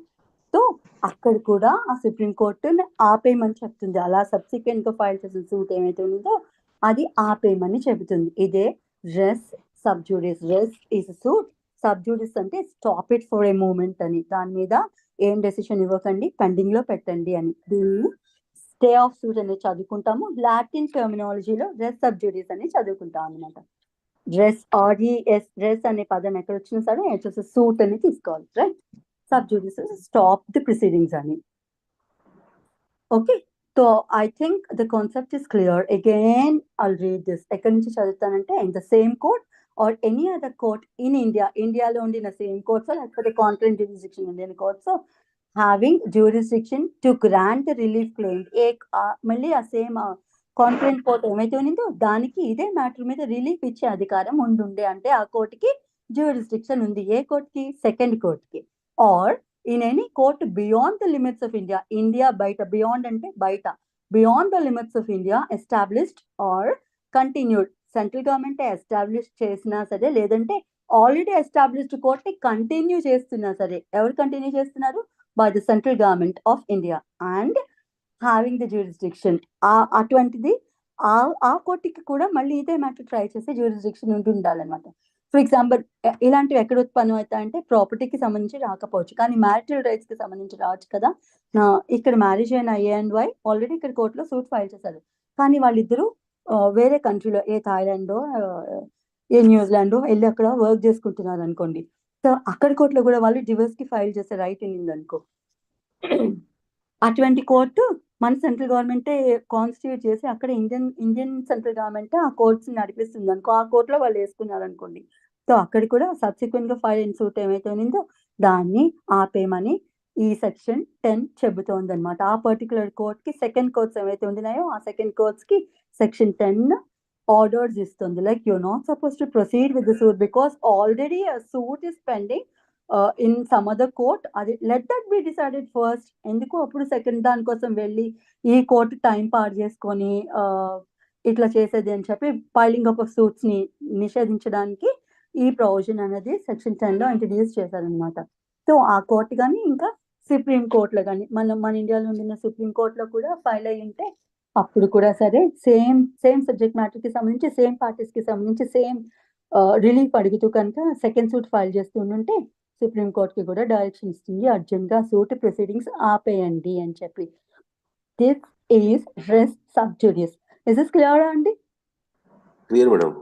డెఫినేషన్ ఏమిస్తారంటే, the pendency of a suit in a foreign court doesn't preclude the courts in India from trying the suit founded on the same cause of action. అదేంటి ఇందాక మరి పైన చెప్పారు కదా, ఏమని చెప్పారు? ఫారిన్ కోర్ట్ లో ఉంటే అది వర్తించదు, సారీ ఆ ఫారిన్ కోర్ట్ కి కూడా వర్తిస్తుంది, అక్కడ ఫైల్ చేసిన సరే ఆపేయమని. మరి ఇక్కడ ఫారిన్ కోర్ట్ ఏంటండి? The pendency of a suit in a foreign court doesn't stop the courts in India from trying a suit. అంటే ఫారిన్ కోర్ట్ లో సూట్ ఫైల్ అయి ఉంటే ఇండియన్ కోర్ట్స్ లోను సూట్ కంటిన్యూ చేయడానికి ఇంకొక సూట్, అంటే ఫస్ట్ ఫారిన్ కోర్ట్ లో file అయింది, మళ్ళీ సేమ్ సబ్జెక్ట్ మ్యాటర్ కి సంబంధించి సేమ్ పార్టీ సేమ్ రిలీఫ్ అడుగుతూ ఇండియన్ కోర్ట్స్ లో ఫైల్ చేసుకున్నాను అనుకో, దాన్ని ఏం బార్ చేయదు అని చెప్తుంది. How? When the foreign court is not established or continued by central government. Yes, absolutely. అక్కడ foreign court central government, Indian central government continue చేస్తుంది, లేకపోతే ఎస్టాబ్లిష్ చేసి ఇదే కేర్ తీసుకుంటుంది, ఇదే నడిపిస్తుంది దాన్ని. కానీ ఇది foreign court is completely foreign court, మన ఇండియన్ గవర్నమెంట్ కి ఏం సంబంధం లేదు. ఇండియన్ టెరిటరీస్ బయట ఉండిన కోర్ట్ అనమాట. సో ఇండియన్ టెరిటరీస్ బయట ఉండిన కోర్టులో కనుక ఏదైనా సూట్ ఫైల్ అయి ఉంటే అప్పుడు ఈ రెస్ సబ్ జ్యూడిస్ వర్తించదు. అక్కడ సూట్ అవుతున్నా సరే ఇక్కడికి వచ్చి మన ఇండియాలో వేరొక సూట్ అయితే ఫైల్ చేసుకోవచ్చు. అప్పుడు రెస్ సబ్ జ్యూడిస్ కాన్సెప్ట్ రానే రాదు. ఇస్ దిస్ క్లియర్ అండి? జేసీజే వాళ్ళైతే దీనికి సంబంధించి కొంచెం ఎసెన్షియల్స్ అని, కేస్ లాస్ అని కొంచెం అడిషనల్ గా రాసుకుంటే you can makeup your answer pretty well, right? I'll end my session with this and it's already 6:36. Okay? And you can start it, కానీ resjudicata, again it will take another 25 to 30 minutes. I don't think it will be hold for such a time. Okay, madam. Thank you, madam. Okay, madam. Thank you, madam. Okay, Yeah, లేదు you are continue comfortable. చేయమంటే చేసేస్తా. Yes, madam. Possible. Convenient for you. It's convenient for me only. I'm asking for your convenience. Yeah, we are ready to hear, madam. Madam, Okay. it's your convenience. Today is Sunday, madam. Please continue. It will take more time, madam. 8 explanations is there, madam. చలో అయితే ఇది రెస్ judicata res sub జ్యుడిస్ కి కొంచెం related అంశం ఉంటుంది అనమాట. ఏమిటట res judicata? Res sub judice stay of suit ని అంటే సూట్ యొక్క ప్రొసీడింగ్స్ ని నిలిపివేయండి. సూట్ ఇన్స్టిట్యూషన్ ని సూట్ ఫైలింగ్ ని ఆపట్లేదు. కానీ ఇక్కడ రెస్ జ్యుడికేటా అంటే రెస్ ఇస్ ఆల్రెడీ సూట్. చెప్పాను కదా, రెస్ అంటే లాటిన్ లాంగ్వేజ్ లో సూట్ అని అర్థం. జ్యుడికేటా అంటే డిసైడెడ్ అని. అక్కడ సూట్ డిసైడ్ అవ్వలేదు. ఆ కోర్టులో పెండింగ్ ఉంది, ఈ కోర్టులో పెండింగ్ ఉంది. ఆల్రెడీ ఫస్ట్ కోర్టులో పెండింగ్ ఉంది కాబట్టి same suit same matter same parties మధ్య సూట్ మళ్ళీ రెండొక సూట్ ఎందుకని దాని ప్రొసీడింగ్స్ నిలిపివేయండి అని చెప్పింది సెక్షన్ 10. కానీ ఇక్కడ రెస్ జ్యుడికేటాలో ఏం చెప్తుందంటే సెకండ్ సూట్ ఇన్స్టిట్యూషన్ నే ఆపేయమంటది. బికాస్ దాని మీద ఆల్రెడీ ఒక కోర్టులోను ఒక ప్రాపర్ కోర్టులోను జ్యూరిస్డిక్షన్ ఉండిన కోర్టులోను ఈ మ్యాటర్ ని డిసైడ్ చేసేసి జడ్జిమెంట్ డిగ్రీ కూడా ఇచ్చేస్తున్నారు దాని మీద. బికాస్ ఇట్ ఈస్ డిసైడెడ్, మళ్ళీ అదే మ్యాటర్ కి సంబంధించి you can not litigate for the second time అని చెబుతుంది అనమాట. This is the concept of res judicata. కానీ it doesn't seem that easy అండి. నేర్చుకోవాల్సిన ప్రొవిజన్స్ చాలా ఉంటాయి ఇందులో. ఏముంటుంది? I'll read the section for you. No court shall try. ఇక్కడ పైన ఏం చెప్పింది? No court shall proceed with the trial అని చెప్పింది. కానీ ఇక్కడ ఏం చెప్తుంది? The language of this provision చాలా జాగ్రత్తగా గమనించాల్సే తీరాలండి. అక్కడ no court shall proceed with the trial అని చెప్తుంది. ఇక్కడ నో కోర్ట్ షిల్ ట్రై అని సూట్. అసలు ట్రైయే చేయొద్దు, యాక్సెప్టే చేయొద్దు. యాక్సెప్ట్ చేసినా ట్రయల్ చేయొద్దు. ట్రై అంటే ట్రయల్ కంటిన్యూ చేయడం అనమాట. Okay, let me pause for a moment and water do my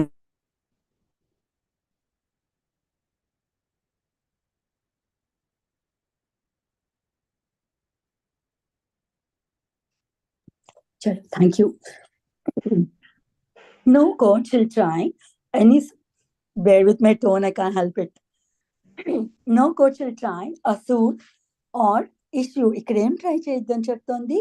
suit plus issue కూడా. మళ్ళీ ఇష్యూ ఏమిటి అంటే will see what that issue is. మనకి ఇష్యూస్ ఫ్రేమ్ చేస్తారు కదా. ఇష్యూ అంటే ఏ మ్యాటర్ మీద ఆ డిస్ప్యూట్ నడుస్తోంది, ఏ మ్యాటర్ కి సంబంధించి ఆ పర్టికులర్ కోర్టు తీర్పు ఇచ్చి తీరాల్సి ఉండే అనేది ఏమైతే ఉన్నిందో దాన్ని మనం ఇష్యూ అని పిలుస్తాం. రైట్, ఇది మనందరికీ తెలిసిందే.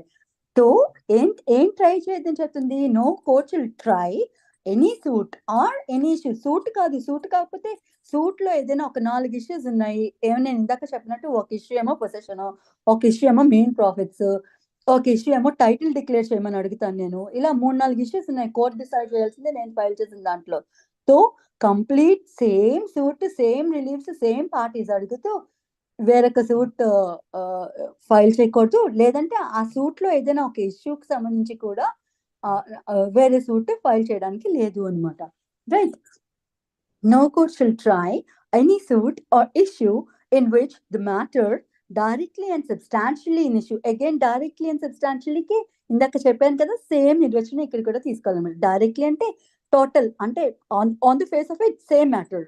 లేదు సబ్స్టాన్షియల్లీ అంటే మేజర్ పార్ట్ ఆఫ్ ఇట్. అందులో 100% ఉంటే ఇందులో 80 or 90% of it same matter. మళ్ళీ ఇక్కడ కూడా this is directly and substantially. Right, directly and substantially in issue. ఇష్యూలో ఉంది, గొడవలో ఉన్నింది. ఎక్కడ ఉన్నింది? In issue has been directly and substantially. ఇక్కడ 2 సార్లు వస్తుంది డైరెక్ట్లీ అండ్ సబ్స్టాన్షియల్లీ. జాగ్రత్తగా గమనించాలి. No court will try any suit or issue. Suit ని ట్రై చేయకూడదు, ఇష్యూని ట్రై చేయకూడదు. ఎందులో ఉంది అది? In which the matter directly and substantially in issue. అది సెకండ్ టైం ఫైల్ అయిన సూట్ లో directly and substantially in issue has also been directly and substantially. Already ఇది directly and substantially in a former suit. Former suit అంటే అర్థం ఏమిటంటే already decided first suit. Previous suit ఏమైతే ఉన్నిందో అది already decide అయిపోతే దాన్ని ఫార్మర్ సూట్ అంటారు. ఫార్మర్ అంటే previous thing and that is already decided అనమాట. The first one which is already decided అనమాట. దాన్ని ఫార్మర్ సూట్ అని పిలుస్తాం. రైట్, సో ఇక్కడ ఇన్స్టిట్యూట్ ఒక సూట్ లోను ఏ అంశం అయితే డైరెక్ట్ గా సబ్స్టాన్షియల్ గా అదే పార్టీస్ మధ్యన అదే టైటిల్ క్లెయిమ్ చేస్తూ అదే రిలీఫ్ అడుగుతూ ఆల్రెడీ ప్రీవియస్లీ డిసైడెడ్ సూట్ లోను ఇవే మ్యాటర్స్ ఉండి ఆ సూట్ కనుక ప్రాపర్ కాంపిటెంట్ కోర్ట్ ఏమైతే ఉన్నిందో ఆ మ్యాటర్ మీద అది డిసైడ్ చేసిస్తే మళ్ళీ సబ్సిక్వెంట్ సూట్ ఫైల్ చేయడాన్ని నిషేధిస్తుంది ఈ ప్రొవిజన్ అని చెప్పి చెబుతుంది అనమాట. No court shall try any suit or issue in which the matter directly and substantially in issue has been directly and substantially in issue. ఎక్కడుంది? In a former suit. Already previous గా decide అయిపోయిన suit లో same matter direct గా and substantial గా ఇష్యూలో ఉన్నింది. ఎవరి మధ్యన? Between the same parties or between the parties under whom they are any of them claim litigating under the same title. ఇందాక చెప్పాను కదా, సేమ్ ప్రొవిజన్, వాళ్ళు కానీ వాళ్ళ రిప్రజెంటేటివ్స్ కానీ అన్నట్టు అనమాట. In the court competent to try such subsequent suit. Already previous court loan proper competent కోర్టే try చేసి ఉంది, కానీ same suit same subject matter అక్కడ డిసైడ్ అయిపోయినా సరే ఆ డెసిషన్ ఏదో నచ్చక ఈదర్ ఆఫ్ ద పార్టీస్ లో ఎవరో ఒకరు వచ్చి మళ్ళీ సేమ్ సబ్జెక్ట్ మ్యాటర్ కి సంబంధించి సేమ్ పార్టీస్ కానీ లేదంటే ఆ పార్టీస్ కింద క్లెయిమ్ చేస్తున్న ఇతరత్ర ఇంకే పార్టీస్ అయినా సరే వచ్చి సబ్సిక్వెంట్ సూట్ ని ఫైల్ చేస్తే అటువంటి సూట్ ని తీసుకోవద్దు, అసలు ఇన్స్టిట్యూషన్ తీసుకోవద్దు. ఇన్ కేస్ తెలియక తీసుకున్న ప్రీవియస్ సూట్ ఆల్రెడీ ఉంది, డిసైడ్ అయిపోయింది అనే మ్యాటర్ నెక్స్ట్ తీసుకున్న కోర్ట్ ఏవైతే ఉందో దానికి తెలియక తీసుకొని ఉండుంటే అసలు తీసుకొనే వద్దు, చెక్ చేసుకో ముందు. ఇన్ కేస్ మీరు చెక్ చేసుకోలేదు, ఫెయిల్ అయ్యారు, అన్ఫార్చునేట్ గా సెకండ్ సూట్ యాక్సెప్ట్ చేశారు. When you came to know that it has already been decided by competent court, you stop trial of this suit అని చెప్పి చెబుతుంది అనమాట. Between the same parties or between the parties under whom they are any of them claim litigating under the same title in a competent court to try such subsequent suit. ఇక్కడ దాకా బాగానే ఉంటుంది. Or the suit in which such issue has been subsequently raised. అంటే మనం ఇష్యూ కోసం చెప్పుకున్నాం కదా, సేమ్ సూట్ కంప్లీట్ గా డిసైడ్ అయిపోయినా అయి ఉండాలి, లేదా సేమ్ సూట్ లో ఏదైనా ఒక పర్టికులర్ ఇష్యూ మళ్ళీ ఆ ఇష్యూని బేస్ చేసుకొని విత్ సమ్ మోడిఫికేషన్స్ వేరొక కోర్టులో మళ్ళీ అదే అంశానికి సంబంధించి వేరొక సూట్ ఫైల్ చేస్తుంటే ఏం చెప్తున్నారు? In a court competent to try subsequent suit or the suit in which such issue. ఇందాక సూట్, ఇది ఇష్యూ అంతే తేడా లాంగ్వేజ్ లో. సబ్సిక్వెంట్ సూట్ గానీ ఇష్యూ గానీ, the suit in which such issue has been subsequently raised. Subsequently raised అంటే మళ్ళీ second suit లోను అదే ఇష్యూని ఎత్తారనమాట. మొత్తం అందులో ఒక 4 అంశాలు 5 అంశాలు డిసైడ్ అయిపోయాయంటే అందులో ఒక అంశాన్ని తీసుకొని వచ్చి మళ్ళీ ఫ్రెష్ సూట్ ఫైల్ చేస్తుంది అనమాట. అటువంటి సూట్ ని స్టాప్ చేస్తుంది. No court shall trial which has been heard and finally decided by such court. First court ఏమైతే ఉన్నిందో, ఏ కోర్టులో అయితే ఫస్ట్ సూట్ ఫైల్ అయినందో దాన్ని ప్రాపర్ గా పద్ధతి పరంగా ప్రొసీజర్ పరంగా దాన్ని ప్రాపర్ గా విని ఆ పార్టీస్ ని విని ఎవిడెన్స్ ని తీసుకొని దాన్ని డిసైడ్ చేసేసి ఒక డిగ్రీ, ఒక జడ్జ్మెంట్ ప్లస్ డిగ్రీ కూడా ఇచ్చేసి ఉంటే సేమ్ అలాంటి సూట్ లేదంటే ఆ సూట్ లో ఉండిన ఏదైనా ఒక ఇష్యూకి సంబంధించి సేమ్ పార్టీస్ కానీ పార్టీస్ తాలూకా రిప్రజెంటేటివ్స్ కానీ వేరొక కోర్టులో, అదే కోర్టులో కానీ వేరొక కోర్టులో కానీ కాంపిటెంట్ కోర్టులోనూ మళ్ళీ ఆ ఇష్యూని కానీ సూట్ ని కానీ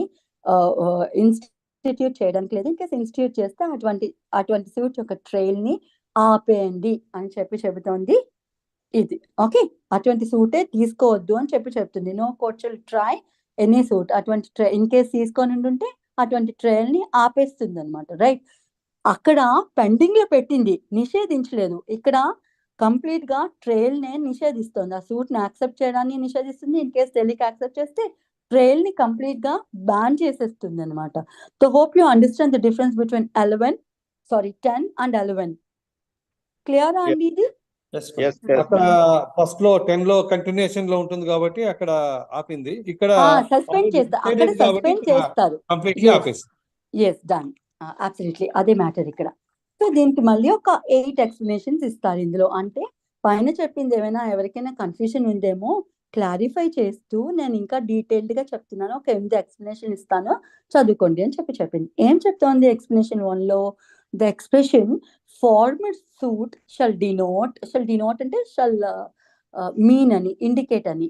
Former suit shall denote a suit which has been decided prior to the suit in question, whether or not it was instituted prior thereto. ఈ లాంగ్వేజ్ కొంచెం కన్ఫ్యూజింగ్ గా ఉంటుంది, కానీ క్లుప్తంగా చెప్పాలంటే ఏమిటంటే ఆల్రెడీ డిసైడ్ అయిపోయిన సూట్ ని మనం ఈ లీగల్ లాంగ్వేజ్ లో ఫార్మర్ సూట్ అని పిలుస్తున్నాం. సో ఈ ఫార్మర్ సూట్ ఏమైతే ఉన్నిందో అది ఫస్ట్ అంటే డెసిషన్ వచ్చేసిన సూట్ ఏమైతే ఉన్నిందో అది ఫస్ట్ అయినా ఫైల్ అయి ఉండొచ్చు, సెకండ్ అయినా ఫైల్ అయి ఉండొచ్చు. ఫర్ ఎగ్జాంపుల్ ఒక సూట్ ఆల్రెడీ ఒక కోర్టులో ఏ కోర్టులో ఫైల్ అయి ఉందండి, ఆ ప్రొసీడింగ్ నడుస్తుంది, 5 ఏళ్ళైనా అది తేలలేదు. సో ఇదే పార్టీస్ అదే మ్యాటర్ కి సంబంధించి ఏం చేస్తారంటే బి కోర్టులో మళ్ళీ ఇన్స్టిట్యూట్ చేస్తారు, రైట్? ఇన్స్టిట్యూట్ చేసినప్పుడు ఏమవుతుందంటే ఈ సెకండ్ టైం ఫైల్ చేసిన సూట్ ఏమైతే ఉందో ఆ కోర్టు గమనించుకోలేదు, ఆల్రెడీ ఒక సూట్ అక్కడ పెండింగ్ ఉంది, అక్కడ నడుస్తుంది అనే విషయం గమనించుకోకుండా ఏం చేస్తుంది, ఈ సెకండ్ కోర్టు ఏమైతే ఉందో డెసిషన్ ఇచ్చేసింది, విచారణ జరిపించింది, డెసిషన్ ఇచ్చేసింది. అక్కడ ఫైల్ చేసి 5 సంవత్సరాలు అయినా సరే అక్కడ డెసిషన్ రాలేదు, ఇంకా ట్రయల్ పెండింగ్ ఉంది, నడుస్తా ఉన్నాయి ప్రొసీడింగ్స్. కానీ సెకండ్ ఫైల్ చేసిన సూట్ లో సంవత్సరంలో డెసిషన్ వచ్చేసింది. హౌ ఇట్ ఈస్ అంటే అది మనకి కాన్సిక్వెన్సెస్ అనవసరం. మ్యాటర్ ఏమిటంటే ఫార్మేట్ సూట్ ఏమవుతుందంటే అది ఫస్ట్ టైం ఫైల్ అయినా సరే సెకండ్ టైం ఫైల్ అయినా సరే అనవసరం. ఫార్మేట్ సూట్ అని దేన్ని పిలుస్తామంటే ఎందులో అయితే ఏ సూట్ లో అయితే 2 సూట్స్ ఫైల్ అయినప్పుడు ఏ సూట్ లో అయితే ఫస్ట్ డెసిషన్ వచ్చేసిందో దాన్ని ఫార్మేట్ సూట్ కింద కన్సిడర్ చేయండి. అంటే అది ఫస్ట్ టైం ఫైల్ అవ్వాల్సిన అవసరం లేదు. సెకండ్ టైం ఫైల్ అయిన సూట్ లోనే ఫస్ట్ డెసిషన్ వచ్చేసిందేమో, అది ఫార్మేట్ సూట్ అయిపోతుంది. Is is clear Yes, madam. Yes, madam. For everyone? Yes, Yes, yes, ma'am. ma'am. Clear, madam. చలో, ఇదైతే ఫార్మర్ సూట్. ఎక్స్ప్లెనేషన్ 1 అంటే ఇది చెప్తోంది అనమాట. అంటే కన్ఫ్యూజ్ కాకండి, ఫార్మర్ సూట్ అంటే ఫస్ట్ టైం ఫైల్ చేసిన సూటే అవ్వక్కర్లేదు. సెకండ్ టైం ఫైల్ అయిన సూట్ లోనే ఫస్ట్ డెసిషన్ వచ్చేసింది అనుకోండి, ఫస్ట్ సూట్ పెండింగ్ ఉంది, సెకండ్ సూట్ లో డెసిషన్ వచ్చేస్తే సెకండ్ సూట్ లో ఎర్లీగా డెసిషన్ వచ్చేసినా అది సెకండ్ టైం ఫైల్ అయి ఉండినా సరే దీన్నే ఫార్మర్ సూట్ కింద కన్సిడర్ చేయండి. బికాస్ ఏది డెసిషన్ ఫస్ట్ వచ్చిందో ఆ సూటే ఫార్మర్ సూట్ అవుతుంది. May it be second suit, may it be third suit, A suit లో అయితే ఫస్ట్ డెసిషన్ వచ్చిందో ఫార్మర్ సూట్ అని దాన్ని మాత్రమే పిలవండి అని చెబుతోంది ఏ ఎక్స్ప్లెనేషన్ లో, రైట్? అది ఎక్స్ప్లెనేషన్ 1. అండ్ ఎక్స్ప్లెనేషన్ 2 ఏం చెప్తోంది, for the purposes of this section, ఈ సెక్షన్ కి సంబంధించి మాత్రమే the competency of a court shall be determined irrespective of any provisions as the right to appeal from the decision of such court. ఇదేం చెప్తోంది explanation 2 loan competency of court గురించి చెప్తుంది. అంటే మనం కాంపిటెంట్ కోర్టే డెసిషన్ ఇచ్చి ఉండాలా, ఆ కోర్ట్ కి జ్యూరిస్డిక్షన్ ఉండి ఉండాలా అని చెప్పాం కదా. సో కాంపిటెన్సీ ఆఫ్ కోర్ట్ ని ఎలా తీసుకోవచ్చు అంటే ఆ కోర్ట్ కి అంటే అది అపీలబుల్ రైట్ ఉండినా లేకపోయినా ఆ పర్టికులర్ మ్యాటర్ డిసైడ్ చేసే రైట్ ఉంటే సరిపోతుంది. ఆ కాంపిటెంట్ కోర్ట్ అంటే దానికి అపీల్ లేనంత మాత్రాన అది కాంపిటెంట్ కోర్టు కాదు అని అనక్కర్లేదు అని చెప్తున్నారు. ఫర్ ఎగ్జాంపుల్ జేసీజే కోర్ట్ ఉందనుకోండి, అందులోనే 2 సూట్స్ ఫైల్ అయి ఉండినాయి అనుకో, జేసీజే కోర్టుకి అపీలేట్ జ్యూరిస్డిక్షన్ ఉంటుందా? No, madam. No, No, ma'am. madam. For many No. Matters ఉండదు. So Hmm. అటువంటప్పుడు జేసీజే కోర్టుకి అపీలేట్ జ్యూరిస్డిక్షన్ లేనంత మాత్రాన దాన్ని కాంపిటెంట్ కోర్టు కాదు అని అనక్కర్లేదు. ఆ పర్టికులర్ సూట్ ఏమైతే ఉందో దేనైతే డిసైడ్ చేసిందో ఆ మ్యాటర్ డిసైడ్ చేసే హక్కు, అధికారం, జ్యూరిస్డిక్షన్ అన్ని ఉండుంటే it will be a competent court అని చెప్పి ఎక్స్ప్లెనేషన్ 2 చెప్తుంది. అండ్ దెన్ ఎక్స్ప్లెనేషన్ 3 చెప్తుంది the matter above referred to must in the former suit. అంటే పైన చెప్పిన మ్యాటర్ ఏమైతే అనిందో ఆ matter the matter above referred to must in the former suit have been alleged by one party and either denied or admitted expressly or impliedly by the other party. ఇక్కడ ఏం చెప్తున్నారంటే ఏ matter అయితే already decide అయిపోయిందో farmer suit లోను ఆ matter ఏం చేయాలట, ఒక party ascertain చేస్తుంది, ఇది ఇలా ఉంది, నేను ఇది కంటెస్ట్ చేస్తున్నానండి, ఒక మ్యాటర్ ని ఒక పార్టీ కంటెస్ట్ చేస్తుంది, కానీ ఆపోజిట్ పార్టీ ఏం చేయాలి, దాన్ని డెనీ అయినా చేసి ఉండాలి, యాక్సెప్ట్ అయినా చేసి ఉండాలి. అంటే కంపల్సరీ సూట్ లోను డెనియల్లే ఉండక్కర్లేదు. ఫర్ ఎగ్జాంపుల్ ప్లెయింటిఫ్ ఒక సూట్ ఫైల్ చేశారు, ఆ ప్రాపర్టీ నాది, నాకు పొజిషన్ ఇప్పించండి అని. ఇప్పుడు డిఫెండెంట్ ఒప్పేసుకున్నారు, సరే ఆ ప్రాపర్టీ మీద నేను గొడవలు అన్ని పడలను తీసుకోండి అని చెప్పి ఇచ్చేసారు. అందులో డెసిషన్ వస్తుందా ప్లెయింటిఫ్ కి ఫేవరబుల్ గా? డిఫెండెంట్ కంటెస్ట్ చేశారా? చేయలేదు. లేదు మేడం.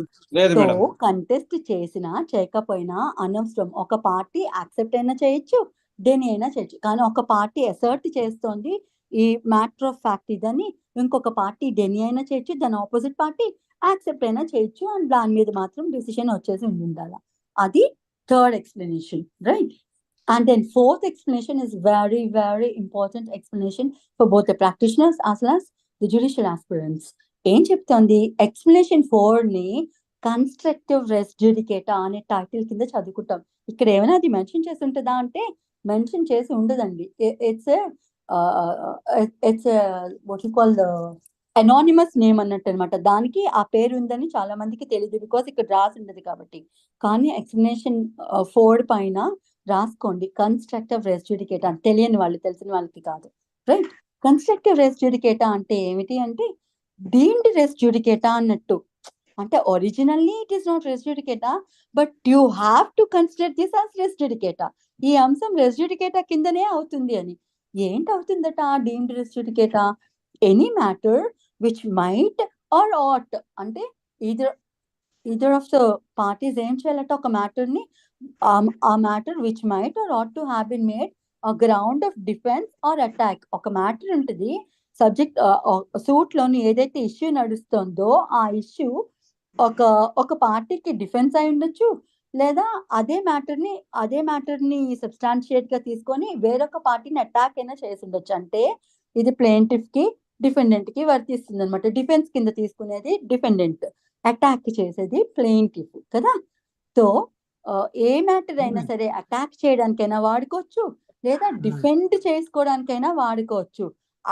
ఎందులోను ఫార్మల్ సూట్ లో ఫస్ట్ లో డెసిషన్ ఏమైతే వచ్చేసిందో అటువంటి సూట్ లోను. Please mute yourselves if you don't mind.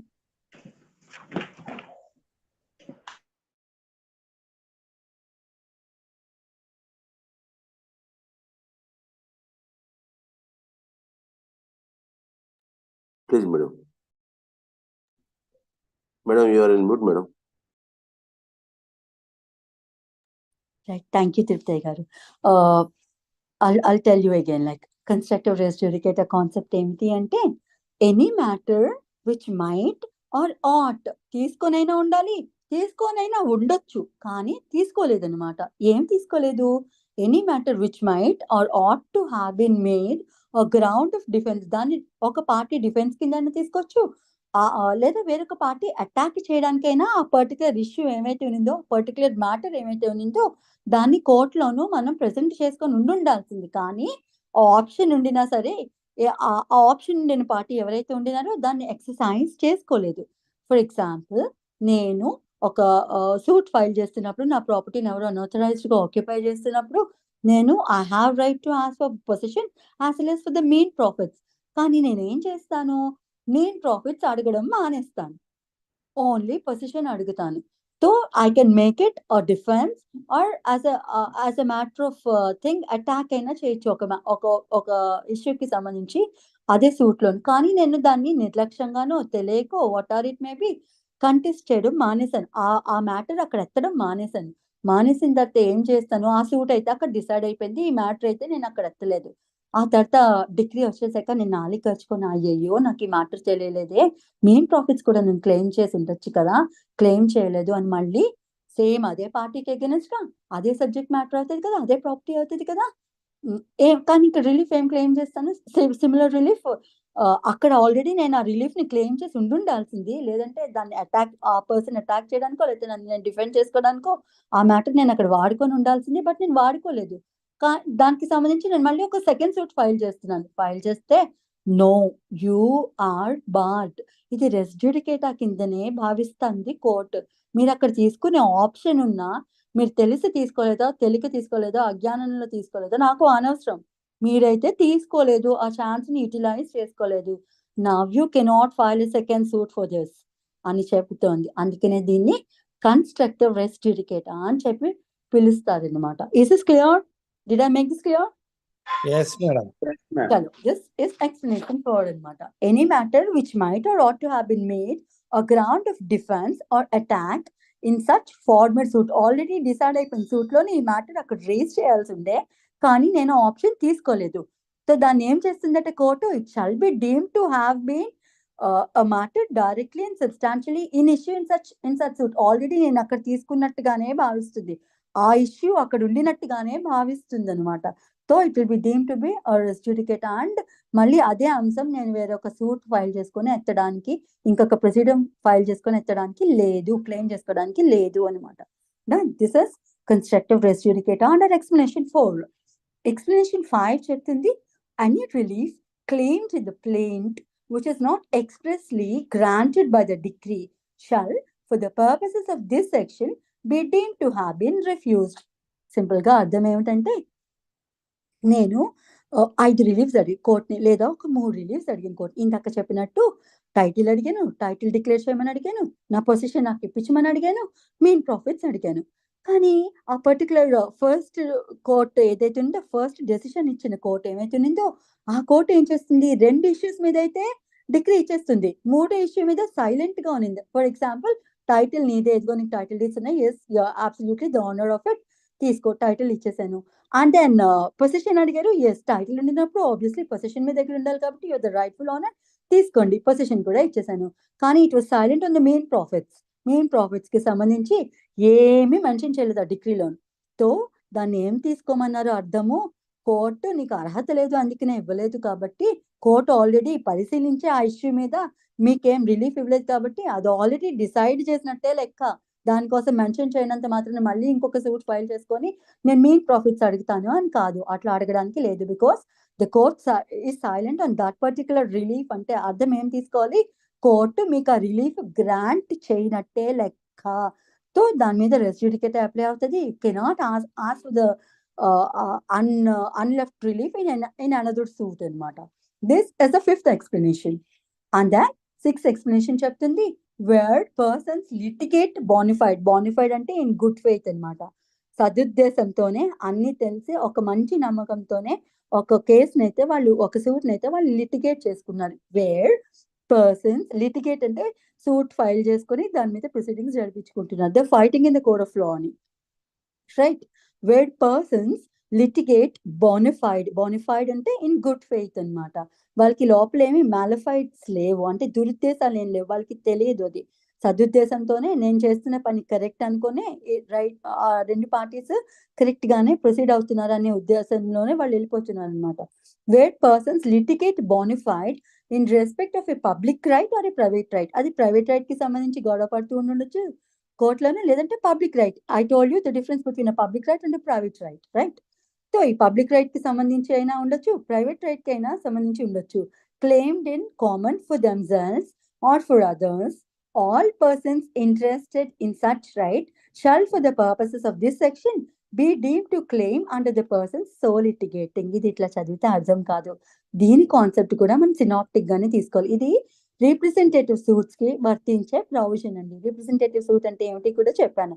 ఒక కేటగిరీ ఆఫ్ పర్సన్స్, ఇద్దరు లేక ఎక్కువ మంది వ్యక్తులు, అది 200 మంది కావచ్చు, 20 మంది కావచ్చు, 40 మంది కావచ్చు, 400 మంది కావచ్చు, ఎంతమంది అయినా కానివ్వండి, వారు సేమ్ వారందరికీ సేమ్ కాజ్ ఆఫ్ యాక్షన్ ఉంటుంది, సేమ్ రైట్ ఉంటుంది క్లెయిమ్ చేయడానికి, సేమ్ పార్టీకి అగైన్స్ట్ గా రిలీఫ్ క్లెయిమ్ చేసే రైట్ ఉంటుంది. లేదా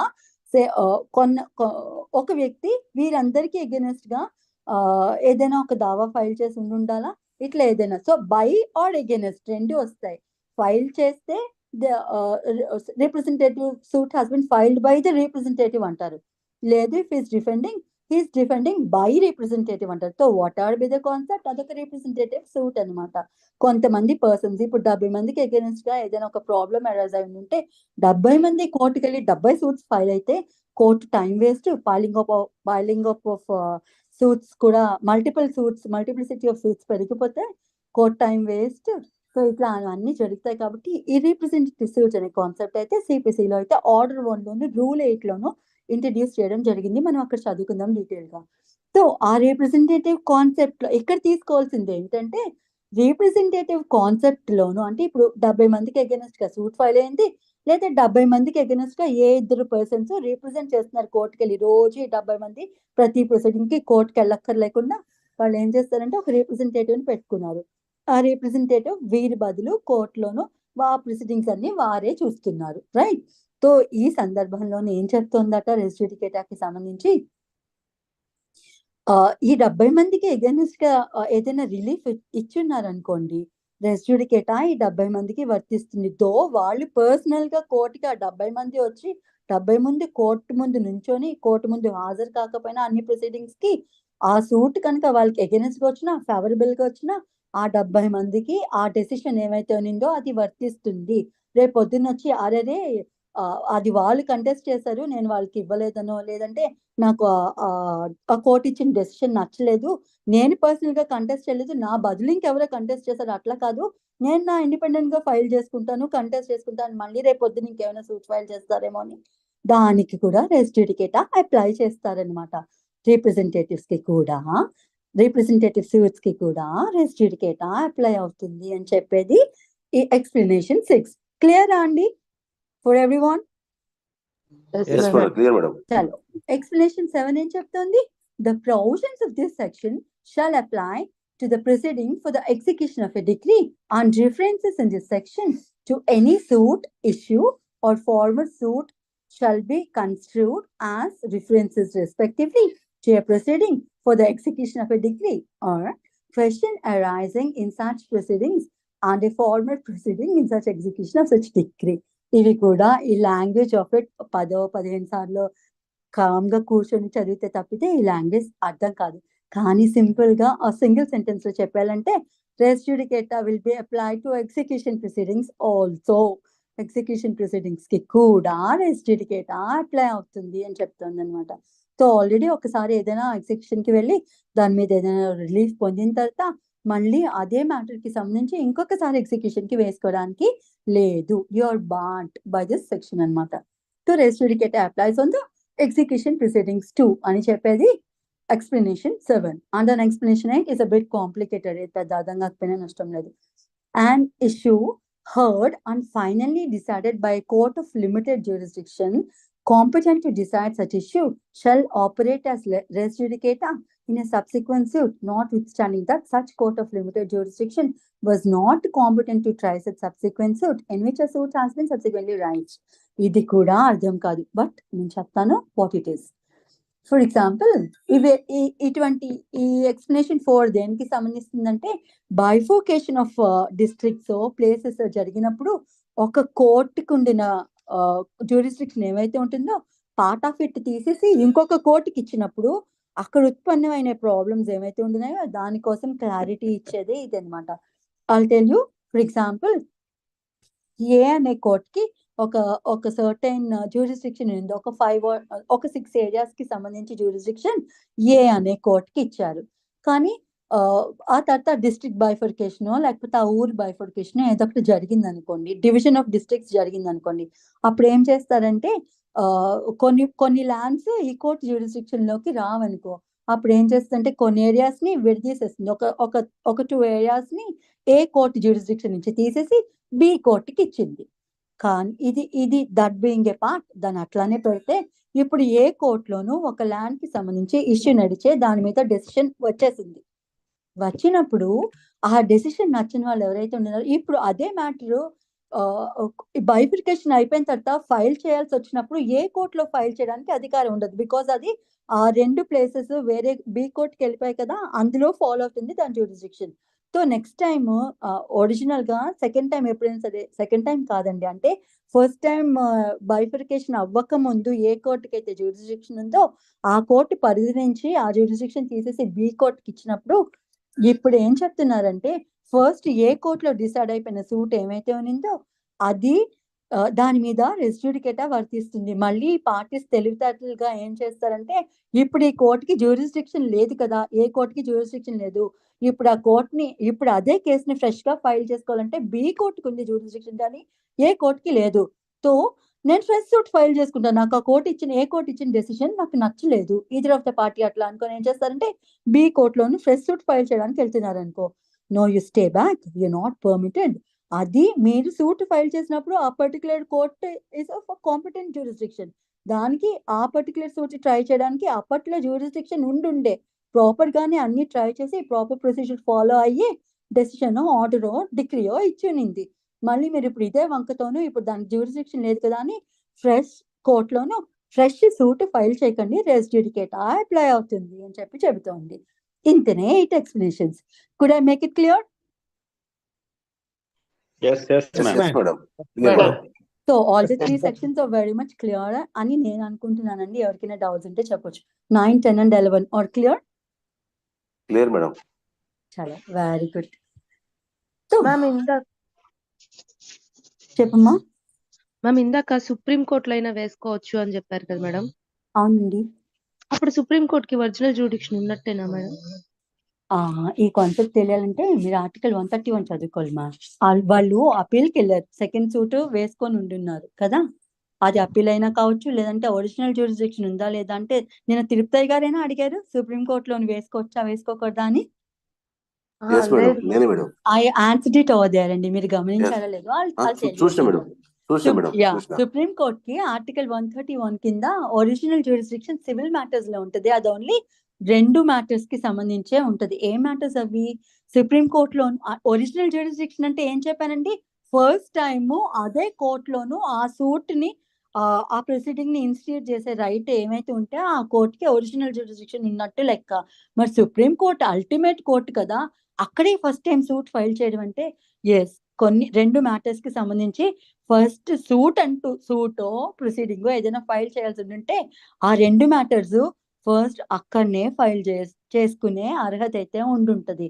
ఏమిటి ఆ మ్యాటర్స్ అంటే, స్టేట్ కి మన ఇండియాలో మల్టిపుల్ స్టేట్స్ ఉన్నాయి కదా, స్టేట్ కి మధ్యన ఏమైనా ఇష్యూ నడిచినప్పుడు అది ఒక హైకోర్టు డీల్ చేసే అధికారం ఉండదు. బికాస్ ఈ హైకోర్టు వేరే ఆ హైకోర్టు వేరే, ఎవరికి వాళ్ళు పార్షియల్ గా డెసిషన్ ఇచ్చుకుంటారని ఆ మ్యాటర్ తీసుకెళ్ళి ఎవరికి ఇస్తారు, ఆ జ్యూరిస్డిక్షన్ ఒరిజినల్ జ్యూరిస్డిక్షన్ సుప్రీం కోర్టుకి ఇస్తారు. తో 2 స్టేట్స్ కి మధ్యన దేనికి సంబంధించి అయినా గొడవ ఉత్పన్నమైనప్పుడు ఫస్ట్ అంటే ఓన్లీ సోర్స్ ఎక్కడ ఫైల్ చేసుకోవాలంటే సుప్రీం కోర్టులోనే. అది ఒక అంశం. లేదు, సెంటర్ కి స్టేట్ కి, సెంట్రల్ గవర్నమెంట్ ఉంటాయి, స్టేట్ గవర్నమెంట్స్ ఉంటాయి కదా, ఒకటి లేక ఎక్కువ స్టేట్స్ కి సెంట్రల్ గవర్నమెంట్ తో టగ్ పడినప్పుడు అప్పుడు కూడా ఎక్కడ ఫైల్ చేసుకున్నా అంటే సెంట్రల్ గవర్నమెంట్ ఆ పర్టికులర్ స్టేట్ గవర్నమెంట్ దగ్గరికి లొంగి రాదు కదా, తో దానికి హెడ్ ఎవరు అవుతారంటే సుప్రీం కోర్టే. మళ్ళీ అక్కడితో ఈ 2 సందర్భాల్లో మాత్రమే సుప్రీం కోర్ట్ కి ఒరిజినల్ జ్యూరిస్డిక్షన్ ఉంటుంది. మరి క్రిమినల్ కేసెస్ లో ఒరిజినల్ జ్యూరిస్డిక్షన్ ఉంటుందా ఉండదా అంటే, criminal trials first of it's kind supreme court లో ఇనిషియేట్ చేయొచ్చా? ఓ మర్డర్ కేసో ఇంకేదైనా 375 కేసో సుప్రీం కోర్ట్ ఇనిషియేట్ చేసుకోవచ్చా? ఫస్టే సుప్రీం కోర్ట్ కి క్రిమినల్ ఒరిజినల్ జ్యూరిస్డిక్షన్ ఉందా లేదా? లేదు మేడం. ఎస్, అబ్సల్యూట్లీ లేదండి. లేదు. కానీ లేదు, కానీ ఒక్క సందర్భంలో అయితే తీసుకోవచ్చు. అంటే ఇది అబ్సల్యూట్ కాదు, కానీ ఒక సందర్భంలో ఎట్లా వస్తుందంటే, సుప్రీం కోర్ట్ కి విత్డ్రాయల్ ఆఫ్ కేసెస్ అనే పవర్ ఉంటుంది, transfer and withdrawal of cases అనే పవర్ ఉంటుంది. అంటే ఏ లోయర్ కోర్టులో ఉండినా, అది ఎంత లోయర్ కోర్ట్ అయినా కానివ్వండి, డిస్ట్రిక్ట్ కోర్ట్ కానివ్వండి, జెసిజే కోర్ట్, ఎస్సీజే కోర్ట్, లేదంటే హైకోర్ట్, ఏ కోర్టులో అయినా ఉండనివ్వండి, దాని దగ్గరికి పిలిపించుకొని కేసు ట్రై చేసే సూటో ప్రొసీడింగో క్రిమినల్ కేసో what are it may be, దాని దగ్గరికి రప్పించుకొని అది ట్రై చేసే right on the application of the parties are sometimes suo motu ఆ సుప్రీం కోర్ట్ కి రైట్ అయితే ఉండుంటది. అట్లా ఏమైనా తెచ్చుకుంటే తప్పితే అప్పుడు కూడా అది ఫస్ట్ అవ్వదు కదా, ఒరిజినల్ గా ఎక్కడో ఫైల్ అయ్యి ఉంది దాని దగ్గరికి తెచ్చుకుంది కదా. సో క్రిమినల్ మ్యాటర్స్ లో అయితే సుప్రీం కోర్ట్ కి ఒరిజినల్ జ్యూరిస్డిక్షన్ ఉండనే ఉండదు. So is is clear. ఇందాక చెప్పిన Yes, ma'am. రెస్యూడికేటెడ్ కాన్సెప్ట్ ఏమిటి అంటే, ఆల్రెడీ ఒక కోర్టులోనూ ఒక మ్యాటర్ డిసైడ్ అయిపోయింది, దాన్ని సేమ్ సిమిలర్ మ్యాటర్ అక్కడ ఇక్కడ ఎందుకని డైరెక్ట్ గా సుప్రీం కోర్టులో వేసేసారు, సెకండ్ టైం సూట్ తీసుకొని వెళ్ళి. తో రెస్యూడికేట్ బార్స్ మీరు సుప్రీం కోర్టులో వేసుకున్నా, లోయర్ కోర్టులో వేసుకున్నా, foreign court provided they are managed by the Indian central government, అక్కడ వేసుకున్నా res judicata applies. Done. Yes madam. Yes, ma'am. చలో చలో మేడం ఇది కృష్ణా రివర్ వస్తుంది మేడం, దీనికి ఏంటి సార్? ఈ కృష్ణా రివర్ ను, కృష్ణా నది తెలంగాణకు ఆంధ్రకు ఉన్న డిస్ప్యూట్ కృష్ణా నది, అది సుప్రీం కోర్టు అంతేగా చేసుకో- వస్తుందిగా. అది Yes, స్టేట్ కి మధ్యన ఉత్పన్నమైన డిస్ప్యూట్ అయితే ఆబ్వియస్లీ సుప్రీం కోర్ట్ కి వెళ్తుంది. Yes madam. Right sir. Have hour